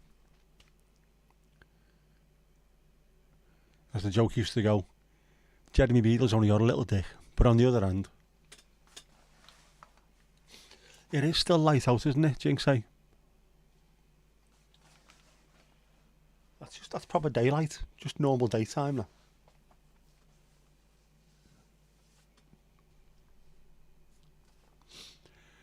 And we are 9 days away from the longest day. 9 days, man. Where it's going to be, I reckon it'll be warm at that point as well. It'll be warm, it'll be light until, I don't know, was it? Still be light about 11:15, won't it?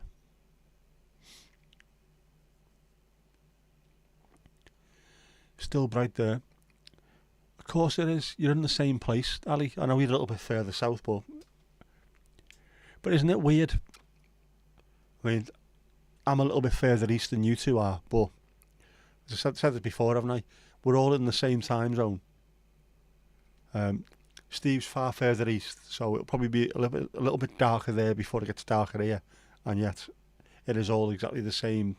He'll get lighter a little bit before we do. It's just mad.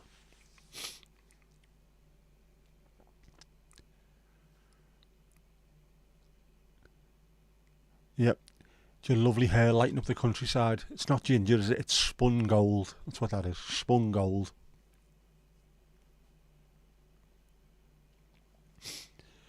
Nine to the longest day, 4 till you meet Spencer. See which one feels longer. I'm sure it'll be alright with Spencer. Beadle would never have been a brickie. Absolutely no chance. Nah. Or if he was, he'd be doing overtime every day, wouldn't he?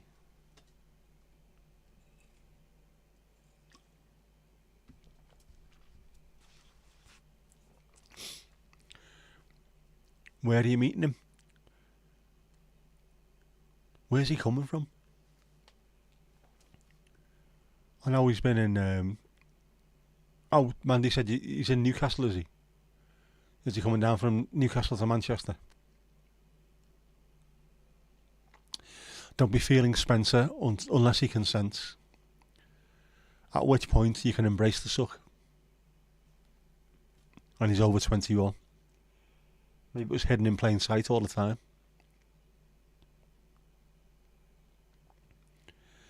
And if you are feeling him, don't be leaving any marks on him. We don't want any marks on Spencer.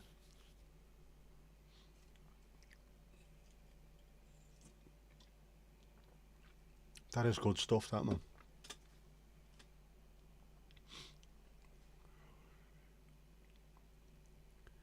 Surprised he's still alive. I actually do alright over here, to be honest with you.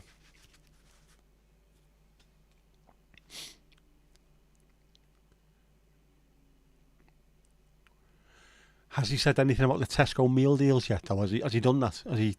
Has he been to Greg's yet? Just up the road for you in Manchester. Good stuff. He's drinking some amount of beer. You can't come to the UK and not drink. Let's face it, you can't. Has to be done. You've got to be pissed to live here. Never mind anything else. Yep, the official greeter. The meter and greeter. I think it works people to be met. To be meted. Fuck, that's completely different than it being meted. Worst things to be met, or most people to be met than well as. He's done 2. 2 cities or 2 beers. He's done more than 2 beers, come on. Last time you drunk was in the UK. We have to. You have to drink. You've got to drink alcohol. Most of the time it's just to get you through the day. I mean, I'm a civil servant. Fucking hell. The whole office, the entire office goes out drinking constantly. Otherwise, yeah, you just couldn't deal with things. It's absolutely crazy. Anyone for a bevy is right. 2 meal deals. Right, no. Obviously more than 2 drinks. I did see one of his reels, Instagram reels, where he was counting the amount of beers that he'd had. If you can count them, you haven't had enough. That's all I'm saying.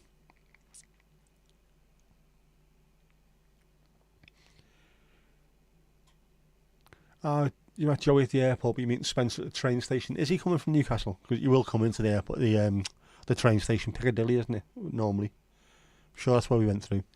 You're going to meet him with a sign saying Spencer Muppet, as requested by Boomer, of course. You're a civil servant as well. A fellow civil servant. You're the office weed guy. I think my mate is over here. Last beer count was 32. That's a night out, you know. Drank 100 beers in 2 days in Cancun in 2002. Spring break forever.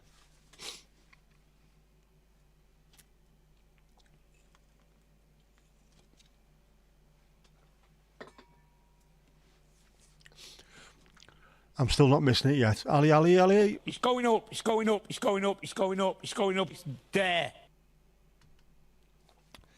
Level 20, man.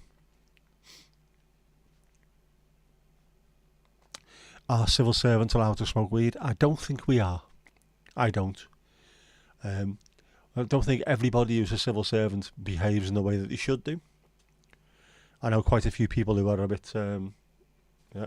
Oh, over there, rather.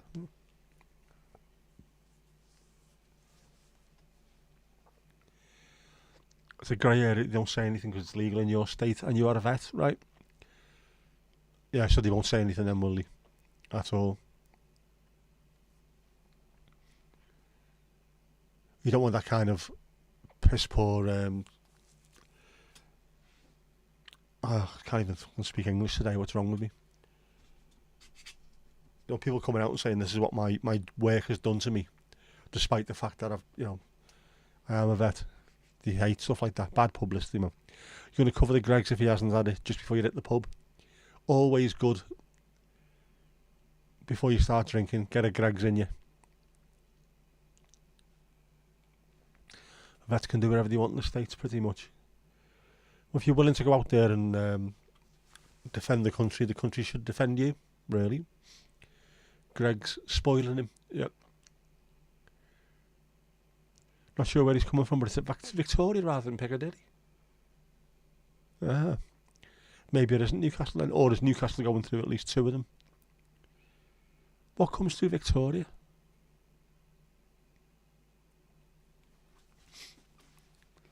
Last couple of times I had to go to Manchester, we ended up getting a pool car from our work.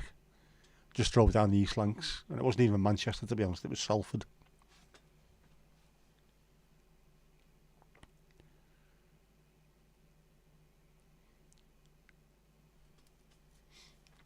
Yep, done your bit, exactly. Princess Roseborough is the best train station. I always like Lime Street, just because it's coming back home. Billy Connolly said the same on Glasgow Central, which is another, I love that as well, that train station. As soon as you get off the train, you can feel Glasgow coming through your feet. It's the same with me with Liverpool. Just getting off at Lime Street. I don't know, it's a weird feeling. I love it. That was Mrs. Laz and the fan boat. Yep. Kirsty is back. Welcome back, Kirsty. Mrs. Laz has gone to bed. You won't be long after. You've got to get to Salford Royal for 10:30 tomorrow. Oh, man. A pain. Did you find the remote?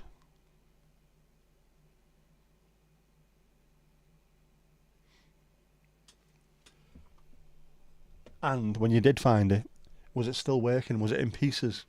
Had it been chewed to shit?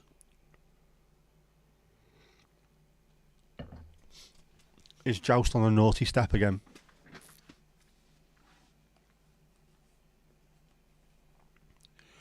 A drink of your choice, Ali. A drink of your choice for Kirsty.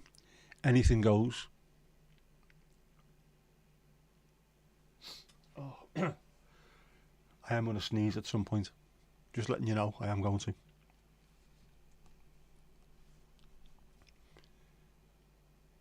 There's something out there. I can't work out what it is.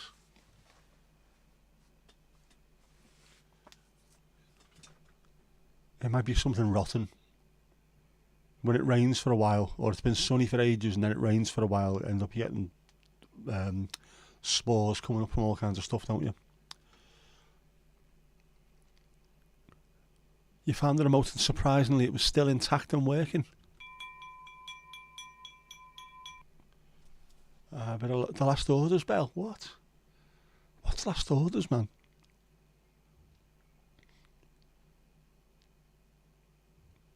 Good stuff. You have to find out what it is about remote controls that Joust doesn't like and see if you can get something. Cables, chargers made in the same material, or whatever it is. Why is he so into cables? Although saying that, rodents like eating cables, don't they?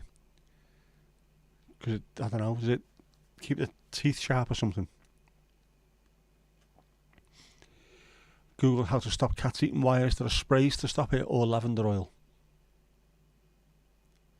Don't you like lavender? It's a cat thing. Ain't nothing but a cat thing. Coffee for Jinxie, extra strong latte. Lattes aren't strong. If you want strong, have an Americano. With an extra espresso shot. Fucking hell, I almost said espresso there. Espresso.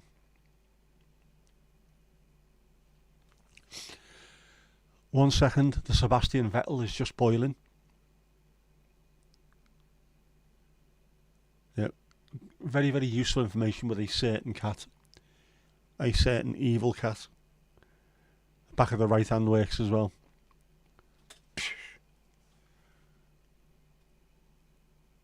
Thomas, how you doing, bud?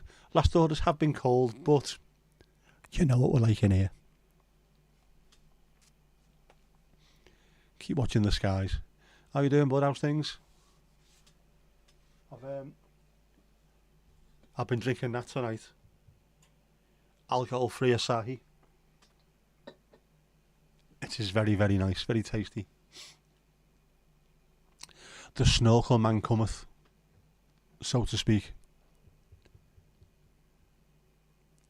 Yeah, it just makes the cat think you're evil. I've got no sort of, I don't know, no experiences with cats apart from my nan's one, who ironically was called Thomas. It was a white Siamese, stunning looking cat, absolutely gorgeous looking thing, but was completely and utterly fucking evil. Used to purr and things, and you go over and go to stroke it, and you go, ah, fuck off. Scrape right down the face, absolute bastard. 16 rums, 23 pints of thwaites, 2 pints of Guinness and a glass of water, or just a good spliff, or both. We can do that. The Asahi is very nice. It says it's dry, which it has got a dryish taste to it, but really, really tasty. To the point where if I am back on the ale, I would still drink that as well. Bit of tough love, of course, Steve, bit of tough love. New snacks. We have new snacks.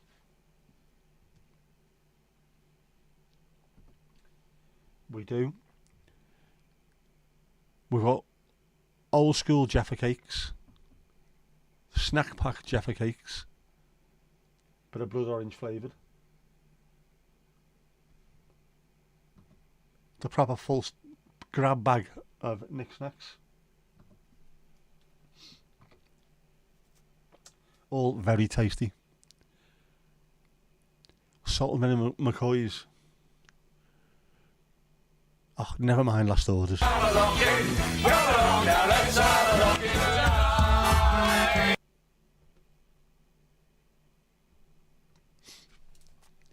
To hell with the consequences. Just close the curtains over so the 5-0 don't get involved. Or if they do, they're going to have to knock on the back door and ask to come in for a pint.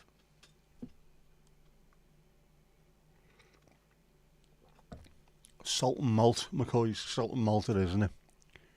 Proper salt and malt. Going to copy Laz for a pint of thwaites. Very good stuff, very nice. Jackie, you love Hunky Dory's cheese and onion. Is cheese and onion still the most popular flavour? Did he still do that? I don't know, it's not his census, is it? 6 people were polled in a pub. What's your favourite crisps? I've not had cheese and onion crisps in ages. Mind you, I've not eaten crisps in ages, to be honest. Cheese and onion, I would never eat them, and then I'd have one off someone and think, you know what, they tasted really nice. And then, again, go another 4 or 5 years without eating them. They're all on the bar. Oh, you've got some pork scratchings in the cupboard. Get them sorted, get them sorted. Go ahead. Here's right. You love cheese and onion crisps, but onions make you very ill. Stay well away from them then, because, yeah, they've got, what have they got in them? Onions have got something in them, haven't they? Some kind of, some chemical within them that can really affect people. Yeah, when Thwaites got rid of a load of staff, the neon sign was hijacked by the employees.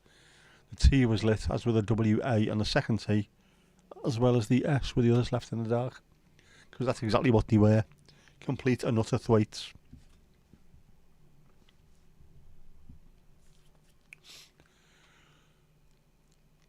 Fuckers, I hate people like that. Need to sack people to save money. Why? So you can pay someone else an extra, someone who's already worth about 150 million, I'm going to pay them an extra £2 million a year. Bastards.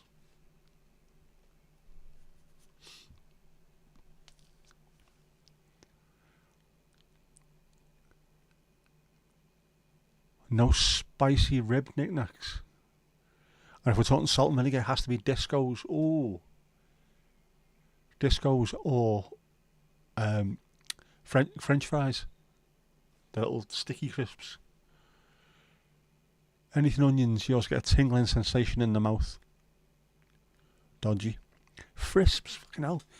You dug that one out from nowhere, haven't you? Frisps. Do they still exist, Frisps? Not seen them for years. Salt and vinegar can be too salty. Definitely, or too vinegary. One of the kids used to come in the pub with the parents, would always ask for Lips crisps. And I knew exactly what it was, because when you have them, lips are tingling. How's the dishwasher tonight?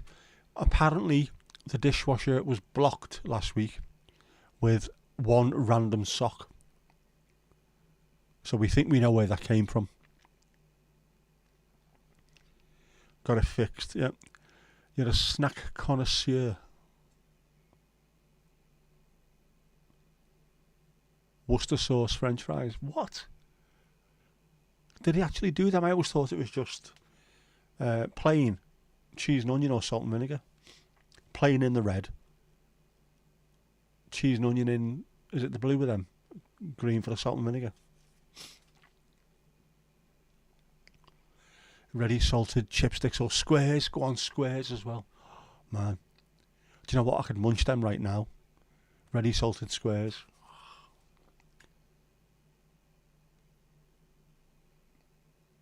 The power of suggestion. So if there's anyone out there from Squares or Discos or Frisps who wants to sponsor a live stream, go for it. I've got no problem whoring myself for that. You like chipsticks? They're great, aren't they? The little tuck shop in our work used to sell them. I'd make me like my last cup of tea at about 6 o'clock at night. Go and get myself a pack. Used to love doing that. I'd look forward to it. That's how fucking sad things are. How was work today? I was great. I had a cup of tea and a pack of chipsticks.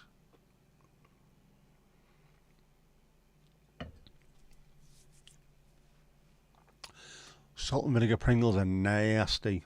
Well, they're not even crisps, are they? Reconstituted proteins, starch proteins or something. Sour cream and onion pretzels. Never had them. Pringles are way too salty. They have to be to try and just add a bit of flavour, don't they? You do, Steve. A lot in common with our alley. The company we're looking for might be is Smith's. It is indeed. Does anyone remember Puffs? Little hollow potato crisp Puffs. Yeah, I do actually. I remember them. Not too long ago either. I'm sure they were still a thing. Yeah, bloody hell, that's one from the past as well. Ali don't like them pretzels. Salt and vinegar quavers used to be gorgeous. Now they taste like shite. Do you know what? I can't remember eating them. Quavers are another thing that we used to sell in the pub. I'd never even consider eating them, and then I'd get slightly drunk behind the bar, and there was nothing left really, apart from normal quavers, and have one and think, wow, they're boss. I'll eat more of them, and then I wouldn't eat any more, ever. Bit of nudge, nudge, wink, wink from our LA. Ringo's, yeah, Ringo's. I bet you if anywhere on earth does Ringo's and Frisps and things like that, Home and Bargain will do them. In town. Smiths do brilliant crisps, they do. I think we used to have a Smiths concession in the pub. Or they were the ones that made the ones that we had. And then we went to Walker's after them. And everyone got confused because they were different colours. The salt and vinegar and cheese and onions swapped colours. And everyone hated it. The blowback from Joey Smokes is giving you the munchies and you're eating quavers. Get on them. You're thinking of thingies and Transformer snacks. I remember the Transformer crisp thingies. Can't remember them.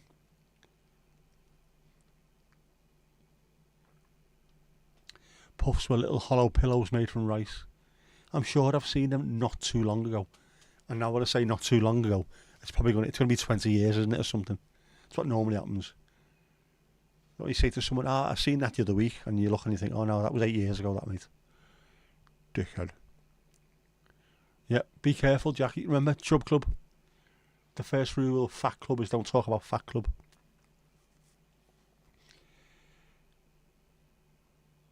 Were they made of rice? I'm sure, yeah, I seem to think they were as well, weren't they? They weren't like normal potato-y thing. They were slightly different, lighter. It's got to be rice, hasn't it? Were puffs cheese flavoured? Quavers or Wotsits are low-fat crisps. Is that because, are they the ones that are baked rather than being fried?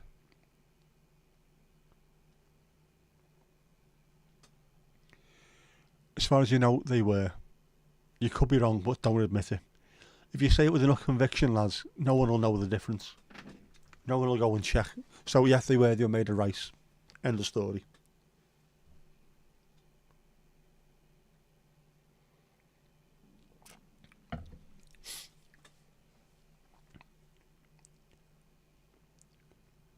Put them in a bowl, there you go. Chocolate fudge ice cream. Oh, nah, man. Now I'm starting to feel peckish. And I don't mean Gregory peckish. Have I got anything in? I haven't, have I? Oh, bollocks. Tesco's is open till midnight. Do I really want to go in? And I didn't have my porridge this morning because I wasn't feeling like it. Terrible. You wish you were baked. Lads, I don't think it would be a good idea getting baked if you still got that scalpel in your hands. Yeah, the fundamental problem with all crisps though, the bags are too small. There's Jamie pissing Oliver. Gobshite. Or rather, the bags aren't. The bags are massive, there's just nothing in them anymore. Just a load of nitrogen. You like Skips as well. I always thought Skips were like cheap quavers, but they weren't, were they? Please don't say that's prawn cocktail flavour ones. Used to sell prawn cocktail quavers for a while in the pub. The entire place smelling like a kipper's minge.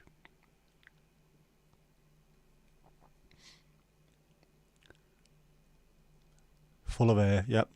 Nitrogen though, so they last longer. Clean bowls just opened up. No pissy ones. Don't want any pissy ones. Yeah, do you mean an 8-yard skip?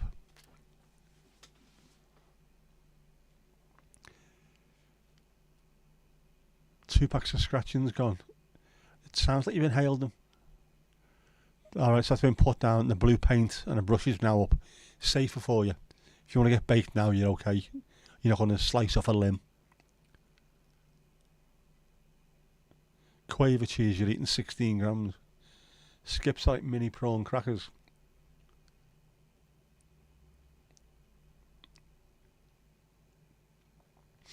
Yeah, it's like 4 crisps. It is. But, you know, when the Arcala at Fat Club says you can't have them, you can't have them. That's all you're allowed to have. You're allowed 3 of them and you have to go outside and go for a proper full-on walk. You like Skips and prawn cocktail Pringles. Yeah, but Jackie slept in a skip. Been found upside down in a skip on many an occasion.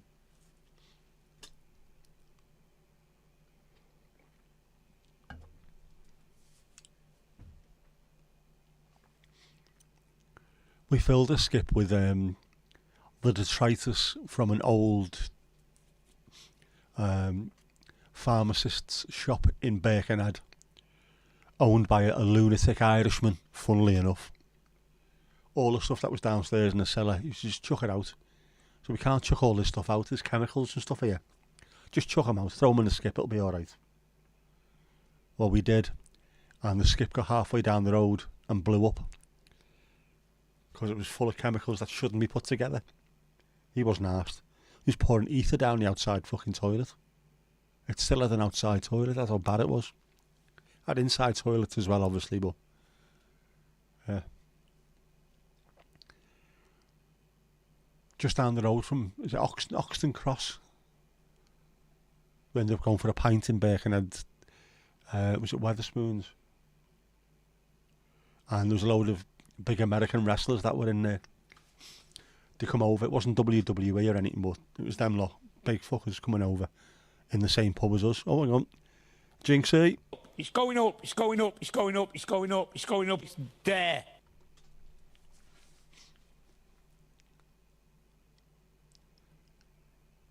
Really drunk upside down in a skip. There you go. We knew. We could tell. Never rule out limb removal near your desk.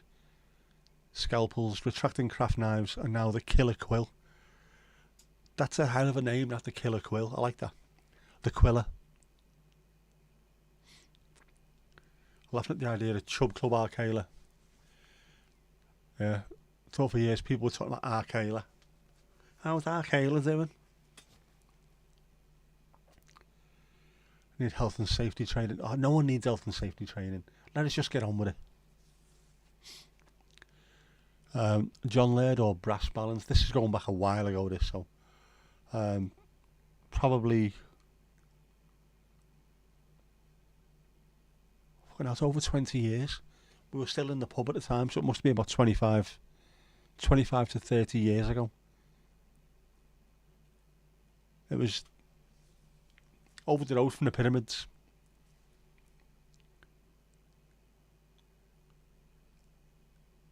Yeah, about time. Ages since you got it up. No.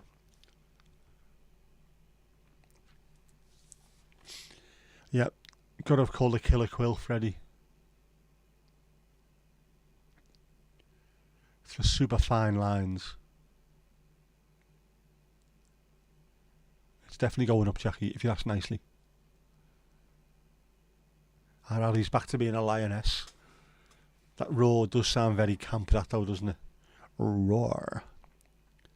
That's a run to the store. No worries, Joey.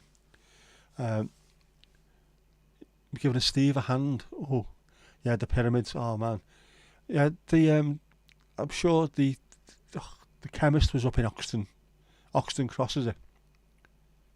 O'Brien's chemist. Jerry, the fucking lunatic. And then the skip wagon got halfway down Balls Road and blew up. And the fella who came to drop it back off for us, drop off a new one rather, he was fucking stuttering and all kinds. You bastard. That fucking skip blew up the other day. Don't laugh. And I look round, and then my two mates who I was with are just on the floor crying. For fuck's sake. This fella's not going to sleep for days. I had to go and dig. The skip people had to go and dig a hole in the ground and put the skip in and fill it over and left it there for weeks. And when he pulled it out, it was still warm. So I've got no idea what you put in there, but we're not dropping any more skips off for you, you lunatic. Yeah, but in the pyramids, I mean, it was just full of smackheads trying to sell you batteries and PS1 games, and then all these 7-foot American wrestlers, 7-foot American wrestlers, all proper full-on bodybuilders. Thought if it kicks off in here, who am I with? The 7-foot fucking steroid head, or one-armed Jimmy with his blocks of cheese. You want to buy any fucking cheese there, mate? Yeah, I'm with the wrestlers.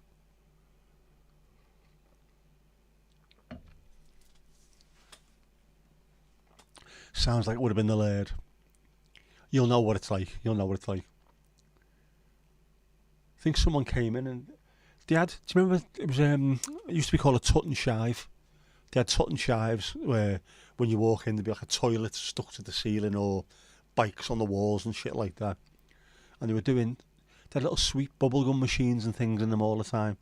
Someone came in and it was a rough place when the bubblegum machine had a chain round it, stuck to the wall. Someone came in, clipped it, just walked out with it.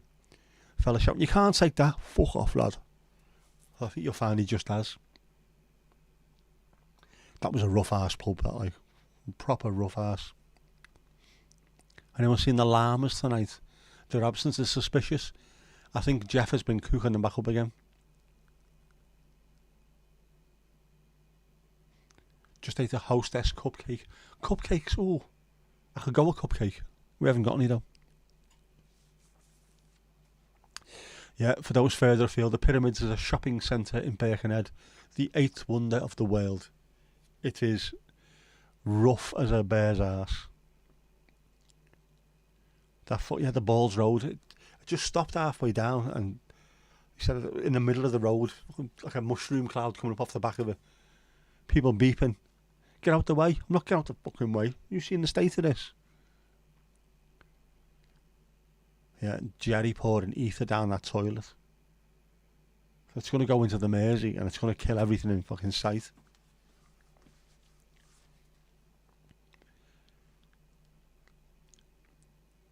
There was one in Charing Cross in Birkenhead, directly opposite the McDonald's at the top of Grange Road. I can't remember. Say it's been that long since I was since we did it. I had my two mates, Mick and Mick, and I used to just do a little bit of labouring for them and moving shit from one place to another, filling skips up and what have you. But just absolutely never stopped laughing at all. It was fantastic. Happy ending, of course. Angie, how you doing? How's things?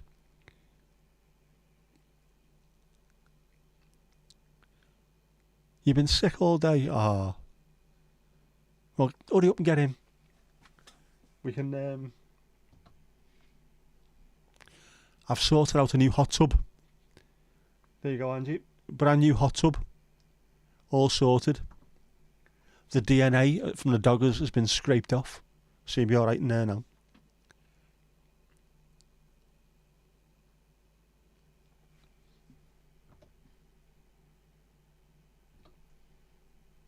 Anyone else fancy doing a shift behind the bar as well?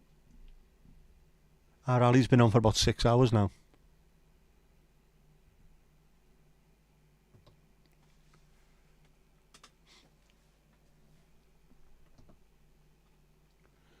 Yeah, you missed it as well, Angie. We've also got a new staff room as well. I think the 2 lockers at the back, side by side. Those are for our rally and our Jinxie. Looks very IKEA in there, doesn't it? Let's have words about that. IKEA's a bit mainstream for me.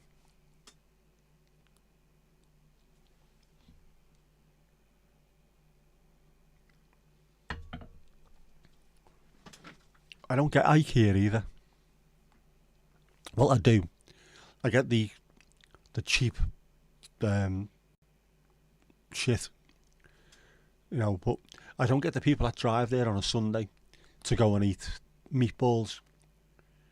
You must drive past about 30 or 40 of the most expensive fucking restaurants.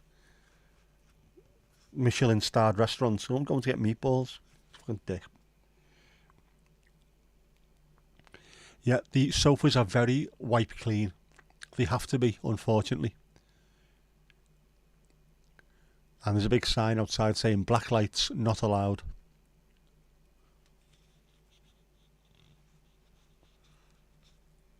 Because the amount of Harry Monk that'll be everywhere. You had to clean them couches twice already. But to be fair, Ali, it is you that's causing it. Filth. Absolute, utter filth.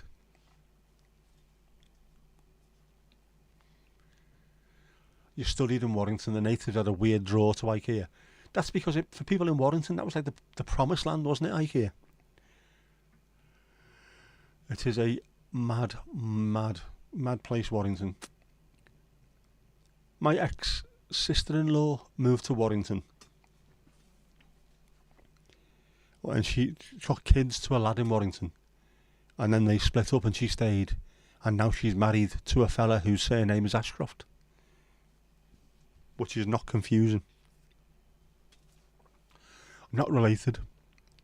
My ex doesn't have that name anymore, but my daughter's known by that name, so it's just bizarre.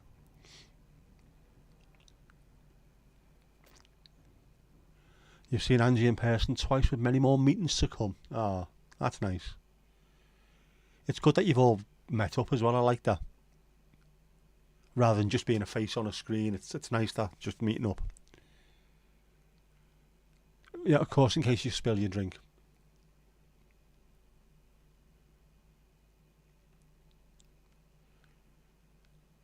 Some self-care and love needed. Everyone needs that, Angie. Everyone needs that. You have definitely come to the right place. In here, we're all about peace and love. Pax et felicitas. Peace and vibes as well.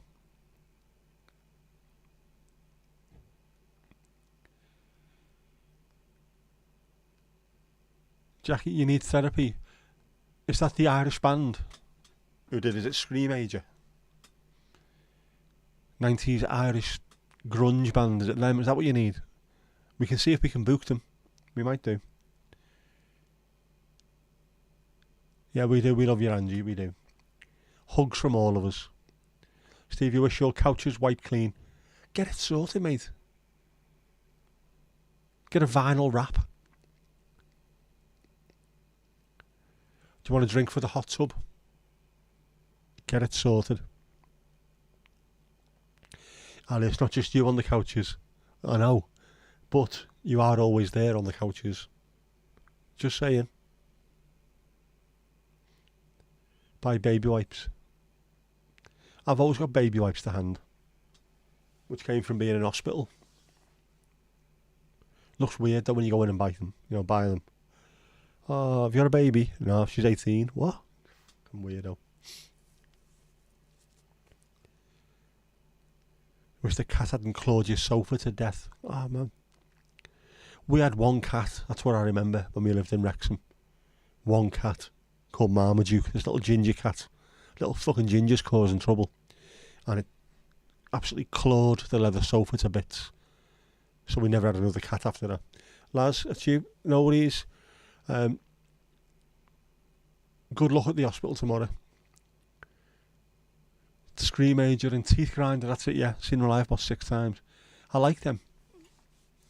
It was the guitarist called Andy, someone. I remember him being in Guitar Magazine. I might still have that, I might have Screamager on cassette, and it was in it looked like a cigarette box when you opened it and the cassette came out. Might still have that somewhere. Possibly.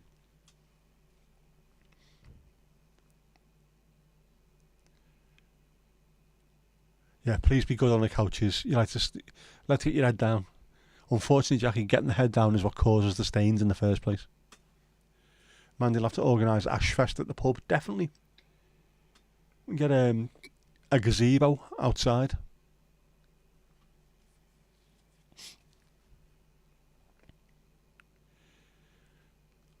You're still editing your unboxing video for our alley. It's like a double blowjob. Alright, sir.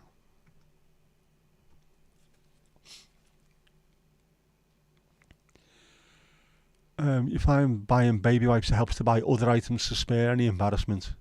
Something cheap like a cucumber. Cucumber, lube and wipes. And then make sure it's a male on the till. And then wink at them as you're walking out. Call them Tiger. See how they get on with that one.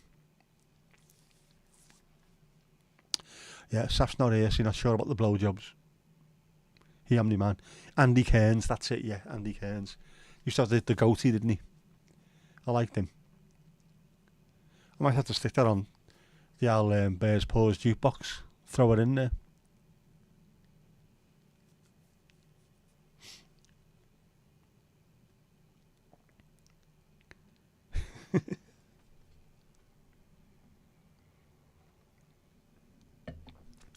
Doesn't bother me buying stuff like that anyway. Don't tend to get embarrassed by things. Renaissance man. I have bought sanitary products in the past. Not for myself. It didn't bother me. Saf was here earlier. He was. He's got an early day tomorrow. And he knows what it's like in this place. Plus he's also 2 hours ahead of us. So it's 20 past midnight there now, isn't it? In that there Cape Town there.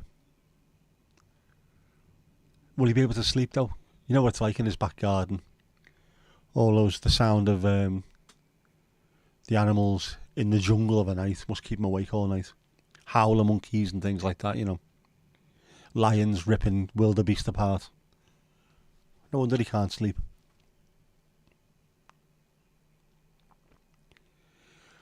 Trying to keep up with the chat on your phone. Good luck.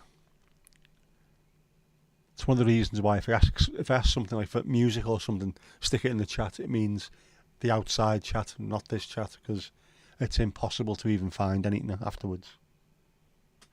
It takes a couple of days for it to appear anyway. And then I can't remember when it was. It's just nightmare. What was it the other day? One of the last streams, there was about 1.2 thousand chats. And there was about 8 people in the chat. Fucking hell, how do you manage that? Crazy. Only 1 hour ahead. So he's got no bloody excuse then, has he? Pissing off early. Disgraceful behaviour. Fair play. They don't do the beast GMT thing. Very, very wise. We need to stop it as well. Keep it like it is now. I mean, it's 10:30 and it's still... I wouldn't say it's blue hour, but it's still fairly okay out there. Saf's fishing naughty. They keep them up swinging on the fish chandeliers. They were up to no good earlier on as well, weren't they? He said he's put a couple of videos in the RDA. Yeah, don't be stressing over the video.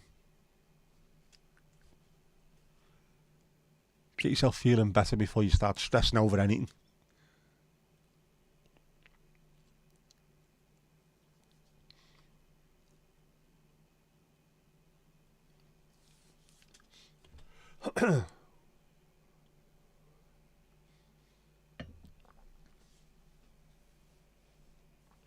What have I got to do? I've got to do something, haven't I? Remind me later, Mandy, remind me, or tomorrow or something. The Tia Berea. I have to send that. There's something else as well, I can't remember what it was. I've got something else I need to do. I emptied the drawers in the chest of drawers so they can go tomorrow. I can't do it tonight because the record player has got to stay on top of there until tomorrow. At which point I'm leave it on the bed until everything's sorted. I'll be looking forward to that actually. It's a bit more, a bit cleaner, a bit safer. I'll be able to put the speakers on top of the desk rather than out the way on the floor. It's a bit shitty.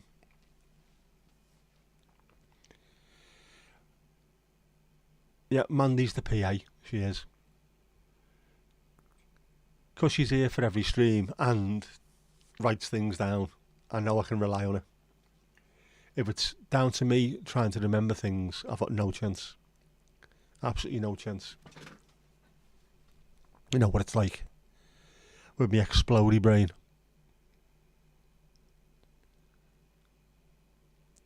It's on the list along with a dartboard and charging the moon. Right, I knew there was things. The moon needs to be charged. There's the cable.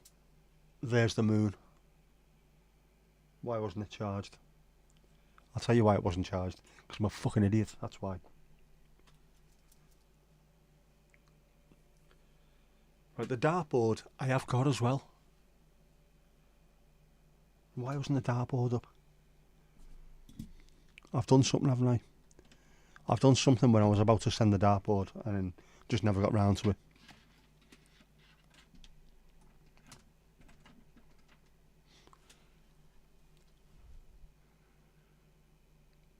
Tongue got stuck.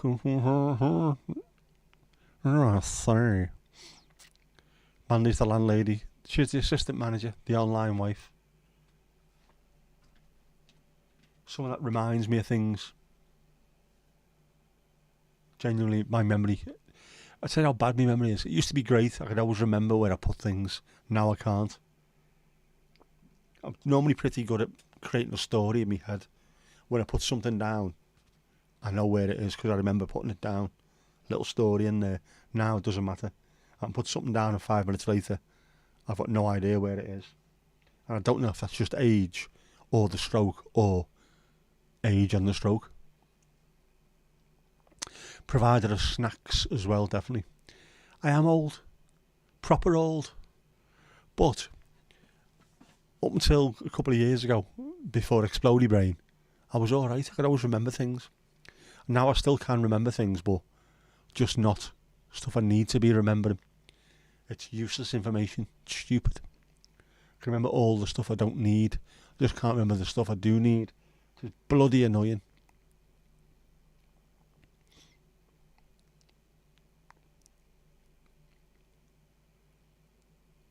Oh, it's lovely. The care package sent by our Ali.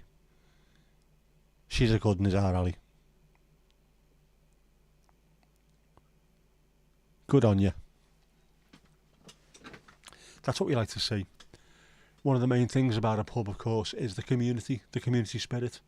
Everyone looking after each other. That's exactly what we need. We're a little firm here, aren't we? All looking after each other. Fantastic. Yeah, you sure you're at the right alley? We have.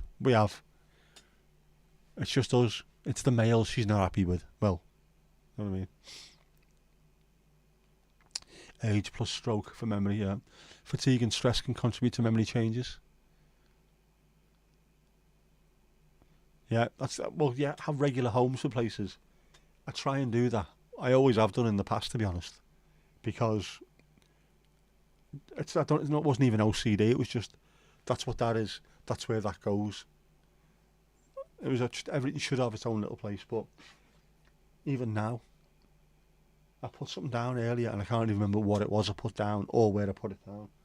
But when I come in later and I start pissing around trying to find things, it will appear. Got rid of 2 bin bags full of stuff. I need to get rid of about another 10 and stop buying things I don't need. He says installing a new desk tomorrow. Fuck it, who cares? I shout at you if you remind me about stuff when I'm working. I don't shout. Do I?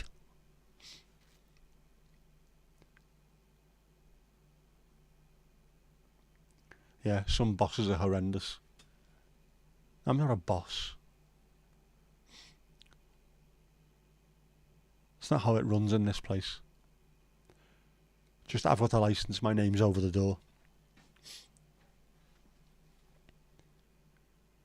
I'm the one they call when the vet comes out to see the llamas. That's all that is. Definitely got the right alley. Not Chemical Alley, is it?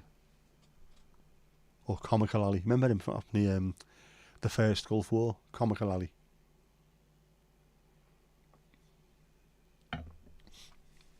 Proof. Ali, you can be nice. We know you can. I read about it in an encyclopedia. Ali was nice once. It was a Tuesday.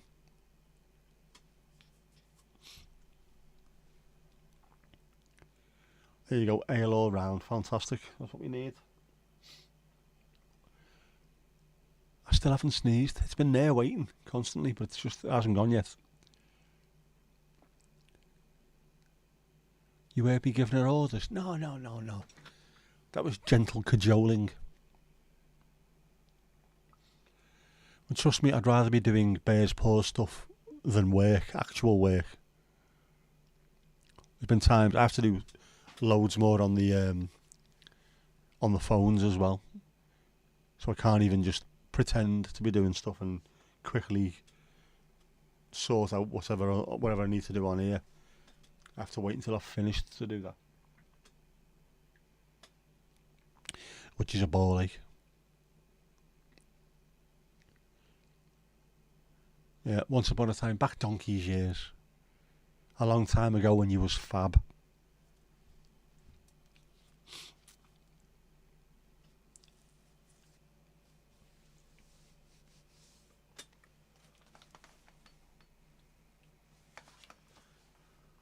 Looks lovely out there.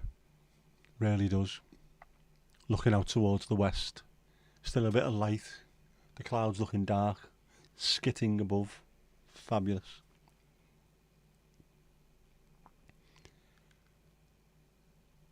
Life has made our alley bitter. Oh, no. Imagine having to do the job you paid for. I know. Don't these people realise I got a busy side hustle, blood, that I'm talking about. So grateful for being added to this beautiful community. Oh, you're most welcome, Angie. You're most welcome. Love each and every one of you as we love you back. And your life mission is to meet all of us in person someday. Oh, be nice that. Some fantastic people. I always like that fact that you can gravitate towards people. It sounds weird. How can you possibly gravitate towards someone on YouTube? And then you do, because everyone's in the same chats all the time, and just find people with exactly the same kind of outlook on life. It's brilliant. I love it. We're quite a chill community. You've had worse bosses, man. You've had worse bosses. We all have. There's been some absolute fuckers, hasn't there?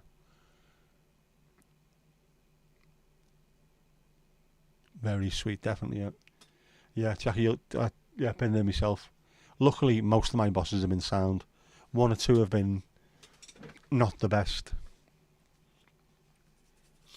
But I just look at it like, okay, well, I know who I can trust and who I can't trust, and I'm not going out my way to help anyone who is behaving badly. Other bosses I've had in the past to run through brick walls for them. So for me, the lesson learned is always that thing about treating people the way you'd like to be treated. And if you're sound with people, they'll be sound with you. If you treat people like animals, they behave like fucking animals. And if you treat them like kids, they behave like kids. So you only get out of something what you put into it. Whether that's work, relationships, your hobbies, anything.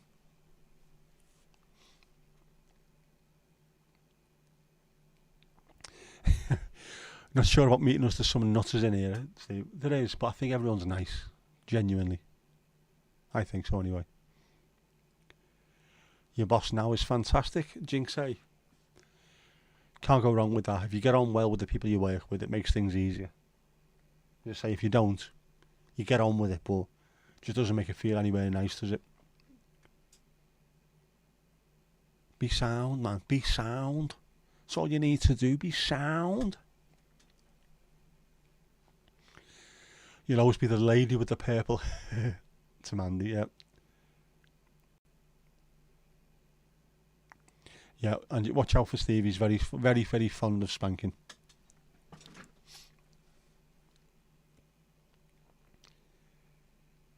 But he's got to keep the Irish in check, really, hasn't he? Because, you know, got to watch out with them two tag teaming people.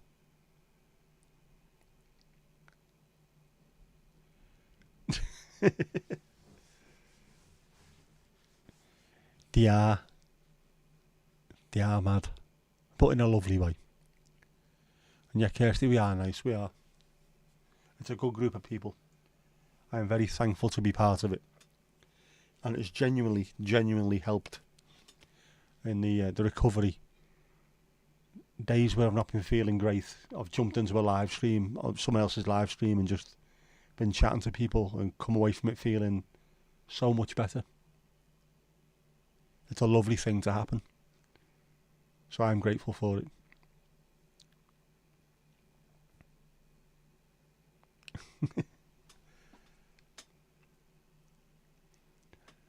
Yeah, it's a nice way, ladies, it's a nice way though.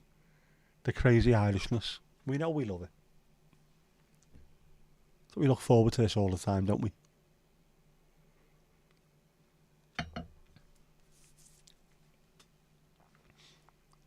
Mandy's the sensible person, which is why I always ask her to remind me of things, because I know she will.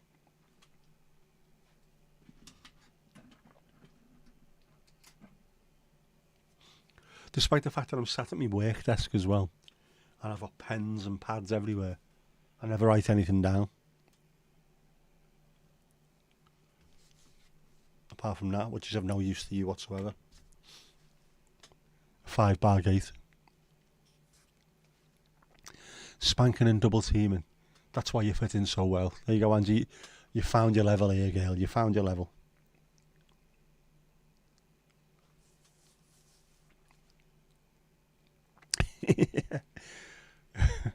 Tell him, Andy, you're not that old. You can't be the mum of the year. Bollocks, no, you can't be the mum. We're just a group of dysfunctional siblings, I think.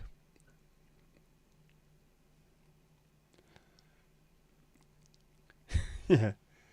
Yeah, definitely like Angie's style there. Definitely like that. Fits in well. Mandy, sensible. She knits spuds. Steve, not just spuds, ninja spuds, mate. But I think that's completely sensible for me. I like that. So much you need your own, Mandy, for your reminders. Let's see if we can find another one. Is there another one out there?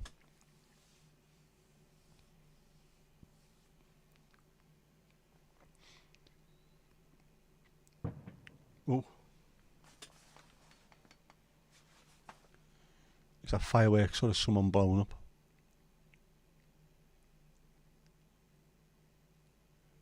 Yeah, Ali, I'm not sure anyone will be able to handle you two at the same time. At all. Mandy gives off mummy vibes despite having no kids.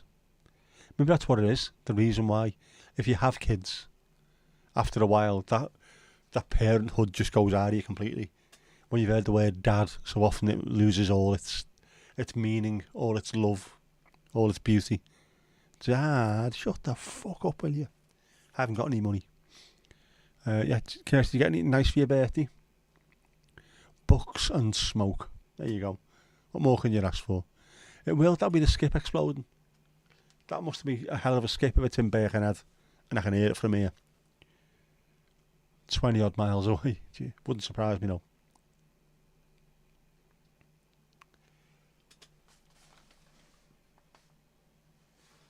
Can't see any fireworks. It must be a skip.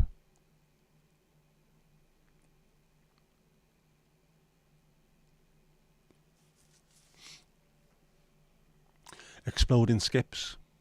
What flavour skips? Why are they exploding? There we go.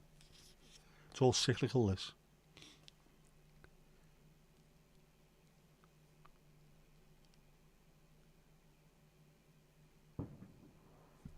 Ah, right, that is. That's definitely fireworks. I hear it. Bang, followed by... Why is the fireworks? Southport, obviously. That's why.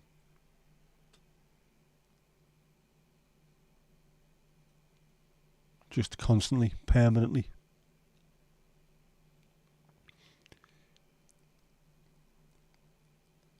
Free holidays to Japan. That, yeah, you could ask for that. That would be nice.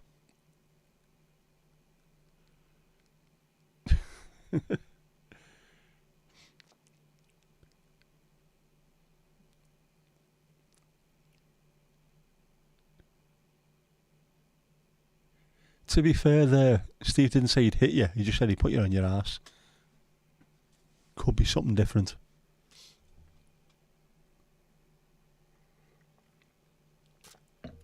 Books are great, they are. And unfortunately, there's so many libraries closed down over the years, deliberately to try and keep people stupid. It should be something that's available to all kids growing up. Access to a library, not just on your phone, on Google. An actual library. Go in, read. Physical books. The vibe. The still, the quiet. Get out the house, get away from electrical devices, go in, read. Do your research in there instead. I did. Do my exams back in, fucking hell, when was it? 1988?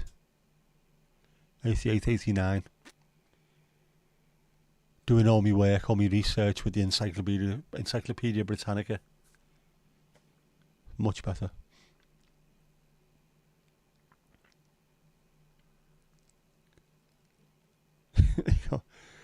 Go on, Steve. Ali said you're alright. Let's go to Japan, not just for the Asahi. My dad loved it. 1980. Before, like nowadays, you you can go online, can't you? You can see things, YouTube channels going here, there, and everywhere. Back then, it's just occasionally you might see something on a TV show, but not too often. And he went over. He said the culture was completely different, absolutely completely different to anything he'd ever seen before. He loved it. We've still got a little geisha, not little, actually, it's a big geisha doll. You can't see me bottom hand. Fuck it. Yeah, about 1.5 2 foot tall geisha. Lovely looking thing. How that has survived since 1980, I don't know, but it has.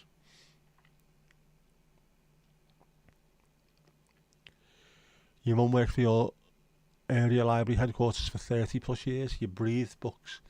That's a very good way to bring your kids into the world. Get them reading. Physical books, proper. I know I sit here and listen to audio books during the day, but that's because I can't really sit and read a paper book. But proper books, got to be done. Bit of Dove for Men. I've got some of that. Have to be smelling it tomorrow when you're in the town.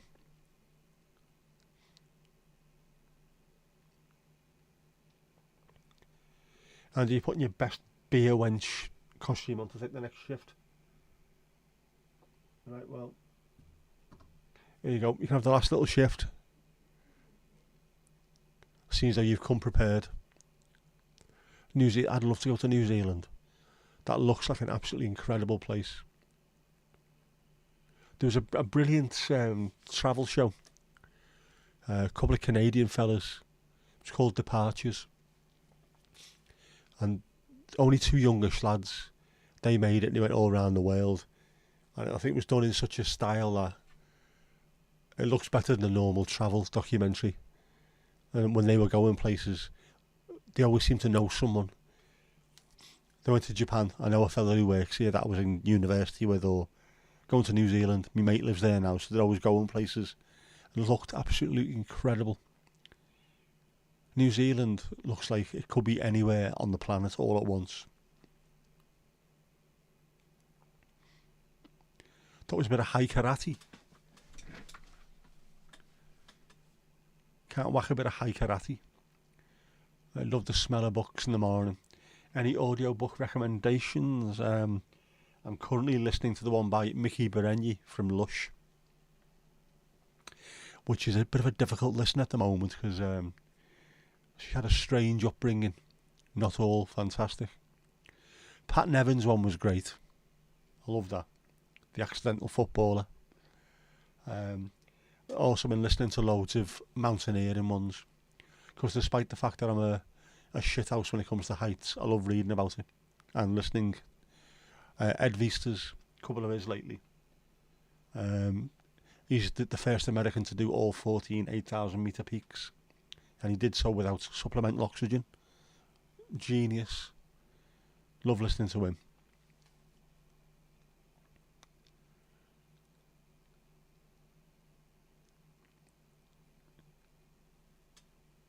You'll take a pic and send it to me. Cheers, Ali. With a thumbs up or a thumbs down. That's what we like to see. Steve, you're old enough to remember wishing to get it for Christmas. All the men will be stood at the bar without a shadow of a doubt. Since RNG's wearing a wench outfit. Love proper books, the smell of the crisp pages, having the story physically in your hands, nothing like it. Absolutely, 100%. It's completely different.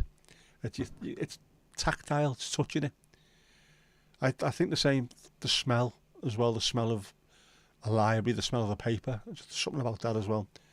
Just immediately, as soon as you smell a book, I remember being back in the library. I get the same with vinyl records. You don't get them on Spotify. You can't smell the vinyl. You can't get the full gatefold 12-inch cover. We need to go back to having stuff like that. We've gone back to having vinyl records. Maybe we'll go back to kids actually reading physical books. One of your famous cocktails for our Kirsty, yeah?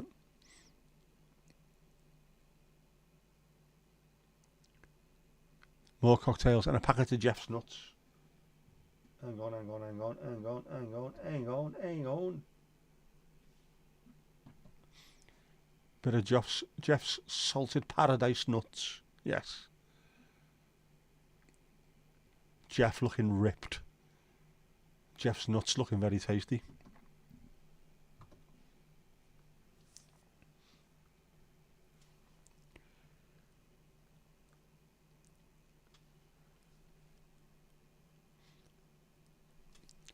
Yeah, doors are locked. We're all right.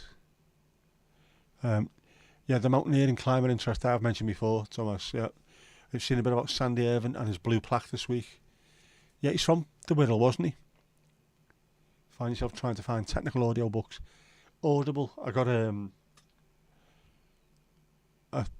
on. It's going up, Tomash. it's going up, it's going up, it's going up, it's going up, it's there. Got an Audible trial, 3 months, £1. I got 3 credits, so I've got a load of mountaineering stuff already, and I've got another 3 books with them. Definitely love listening to it. I couldn't do it. I could not get on a mountain. My arse would be going.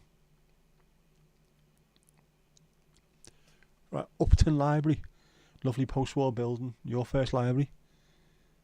Now open for about 15 minutes a week at a time. They don't advertise. How marvellous. Fuck's sake. Great, aren't they? Bloody Tories. Local library's closed. Gorgeous 60s building. Joined a civic centre. Gone. Horrible. Luckily enough, I think in Liverpool we're lucky to have the Central Library, which is an absolutely stunning building. Looks like something off bloody Hogwarts. Gorgeous. But you can't be closing down libraries all the time. They're trying to do it specifically so keep the kids thick, arguing amongst themselves. Don't look up and see where the problems are coming from. Cocktail getting slid to our Kirsty. Marvellous. Same with the libraries there, reduced hours. It is, I mean, it's stupid because kids you can pick up your phone and find anything you want. But because it's your phone, how often you pick a thing up and go, right, I'm going to look for this particular thing that I need to find out. Then an hour later find yourself scrolling further and further up fucking TikTok. If you go into a library specifically to find something, you will find it while you're in there. If you're on your phone, there's a good chance you'll just scroll past it and go and look at something else. And they know that's the reason why it gets done. It's sad, isn't it, Ali? I mean, it really is. Just we're wasting stuff. I mean, even things like the pub where I used to live is being knocked down. And it was a proper lovely old building. Why knock it down? So we can go and build these little identical Lego houses. Little shitty houses. Do we need more? Pain in the arse. Love an Audible deal. Always love an Audible deal. Get 3 months, cancel. Give it another 3 or 4 months down the line. They'll give you another offer. Just do the same thing over and over again. Build your library up. And also, Spotify does audiobooks as well. That's where I've been listening to the Mickey Berenyi one. Level 7, How Time Flies. It does. No investment in new books. Not interested, are they? Make a man your special cocktail with a serve of pineapple and a mini glass umbrella. Oh, now you're talking. Taking a break from putting up books. What you need is a break from the old routine.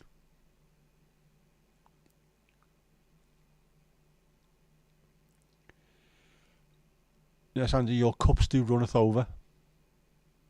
Noticed?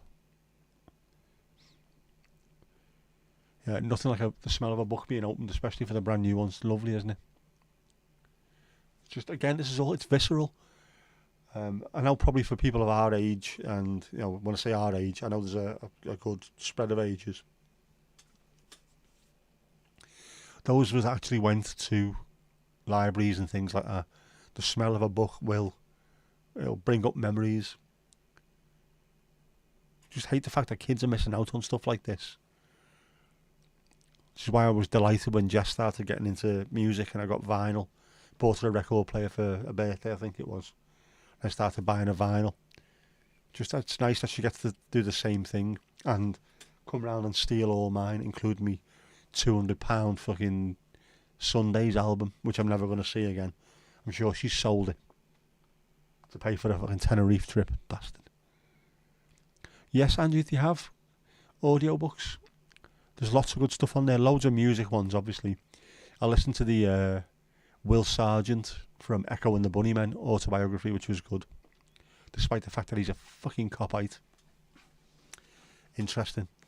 Loads of little stories about a little bit before my time, but places where I remember going to when I was a youngster as well. Ali, you're not really a book person, a magazine, yes. It's tangible. Don't just sit on your phone all the day scrolling. Grab hold of something. No, not like that, not like that.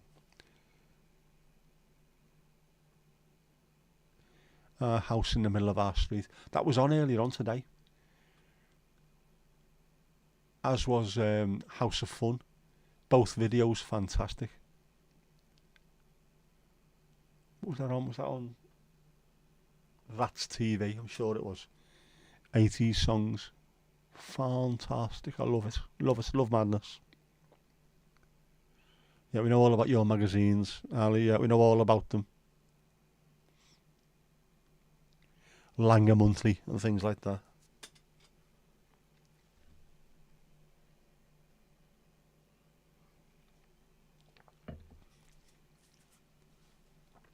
Almost got Jeff's nuts from Andy.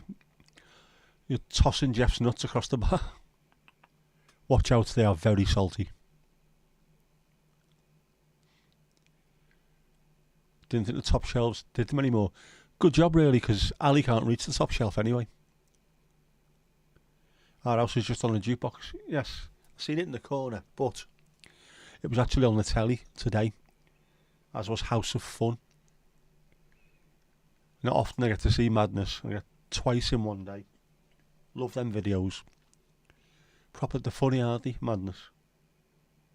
Proper characters. Proper characters. And, man, it's not my jukebox. It's the Bear's Paws jukebox. It's all ours. Ours, not mine. Oh, ow. Oh, fuckity doodle.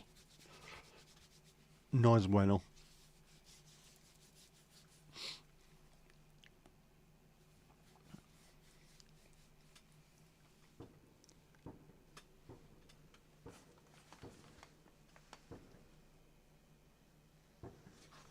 Well, it's not just fireworks. Is it a display? I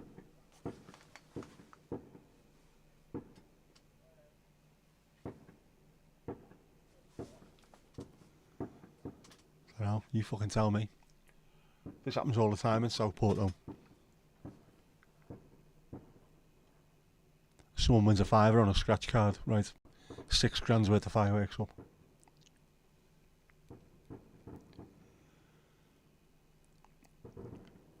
How can you forget Jeff's nuts? Once tasted, never forgotten.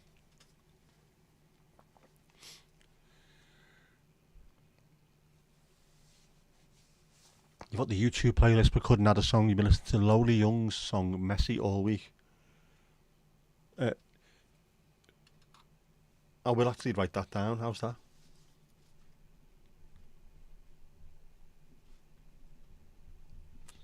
There you go. I will add it.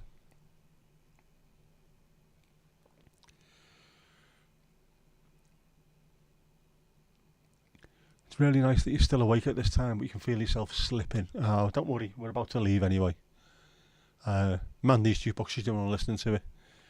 You can you can hear the fireworks even. You can hire the fireworks as well if you really want, Andy.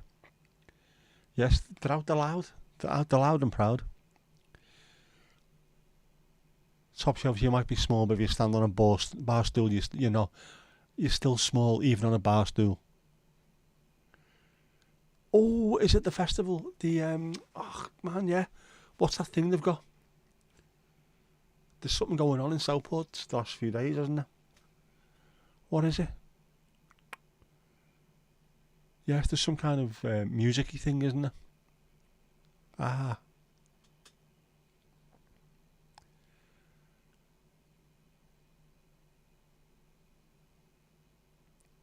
Yeah, I don't think Helen will be happy with that, but yeah, too much respect for wildlife and pets to have fireworks. Very tempted for the election. I think I would be as well. Just for that one day. Jinxie, you're already sitting on the bed getting it warm. I'm sure it'll warm up fairly soon.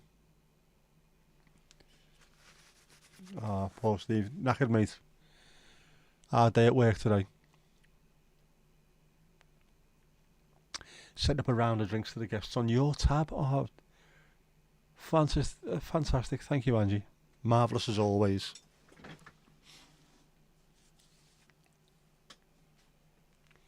Cookies are almost done. You're making Reese's Pieces cookies for the first time.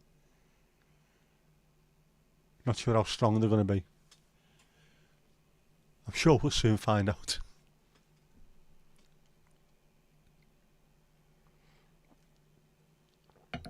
September, you had the British Musical Fireworks Championship in Puerta de la Sud. I took my daughters to one of those and it was lovely. And they played In the Air Tonight by Phil Collins, and when he got to the drums, it was all fireworks going off in time. Absolutely incredible. I mean, I had to put up with Phil fucking Collins to hear it, like, but it was good. She enjoyed that. But it did nothing but bleeding rain. They've done what they need to cool down. Once ready, once ready. There's a ninja live stream to book. Yep. All about the ninjas. Messi is added. Which is ironic, really, because these days get very, very messy, don't they, in here?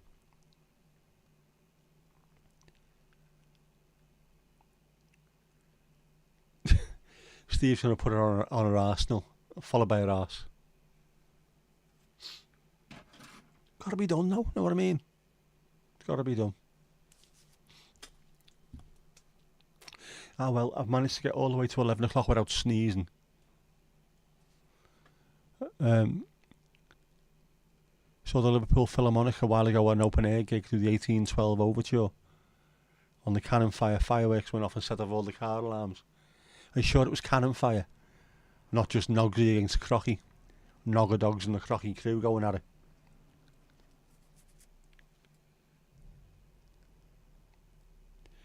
Oh, bless me in case I sneeze. Well, I'm going to finish up because I'm knackered.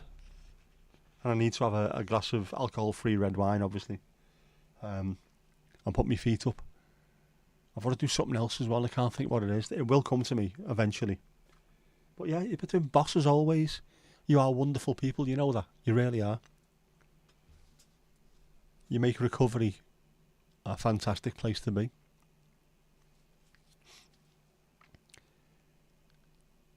So yes, it's been boss, man. It's been boss. I'll try and set up Sundays. I got this right this tonight. I'll try and get it set up as quickly as possible. Because I have a habit of forgetting and then leaving it to the last minute. Like an absolute bellend as normal. But until that time, thank you very much.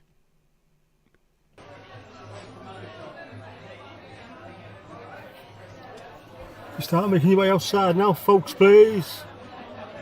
Come on, let your feet hit the street. Do your talking while you're walking. It's a pub, not a club.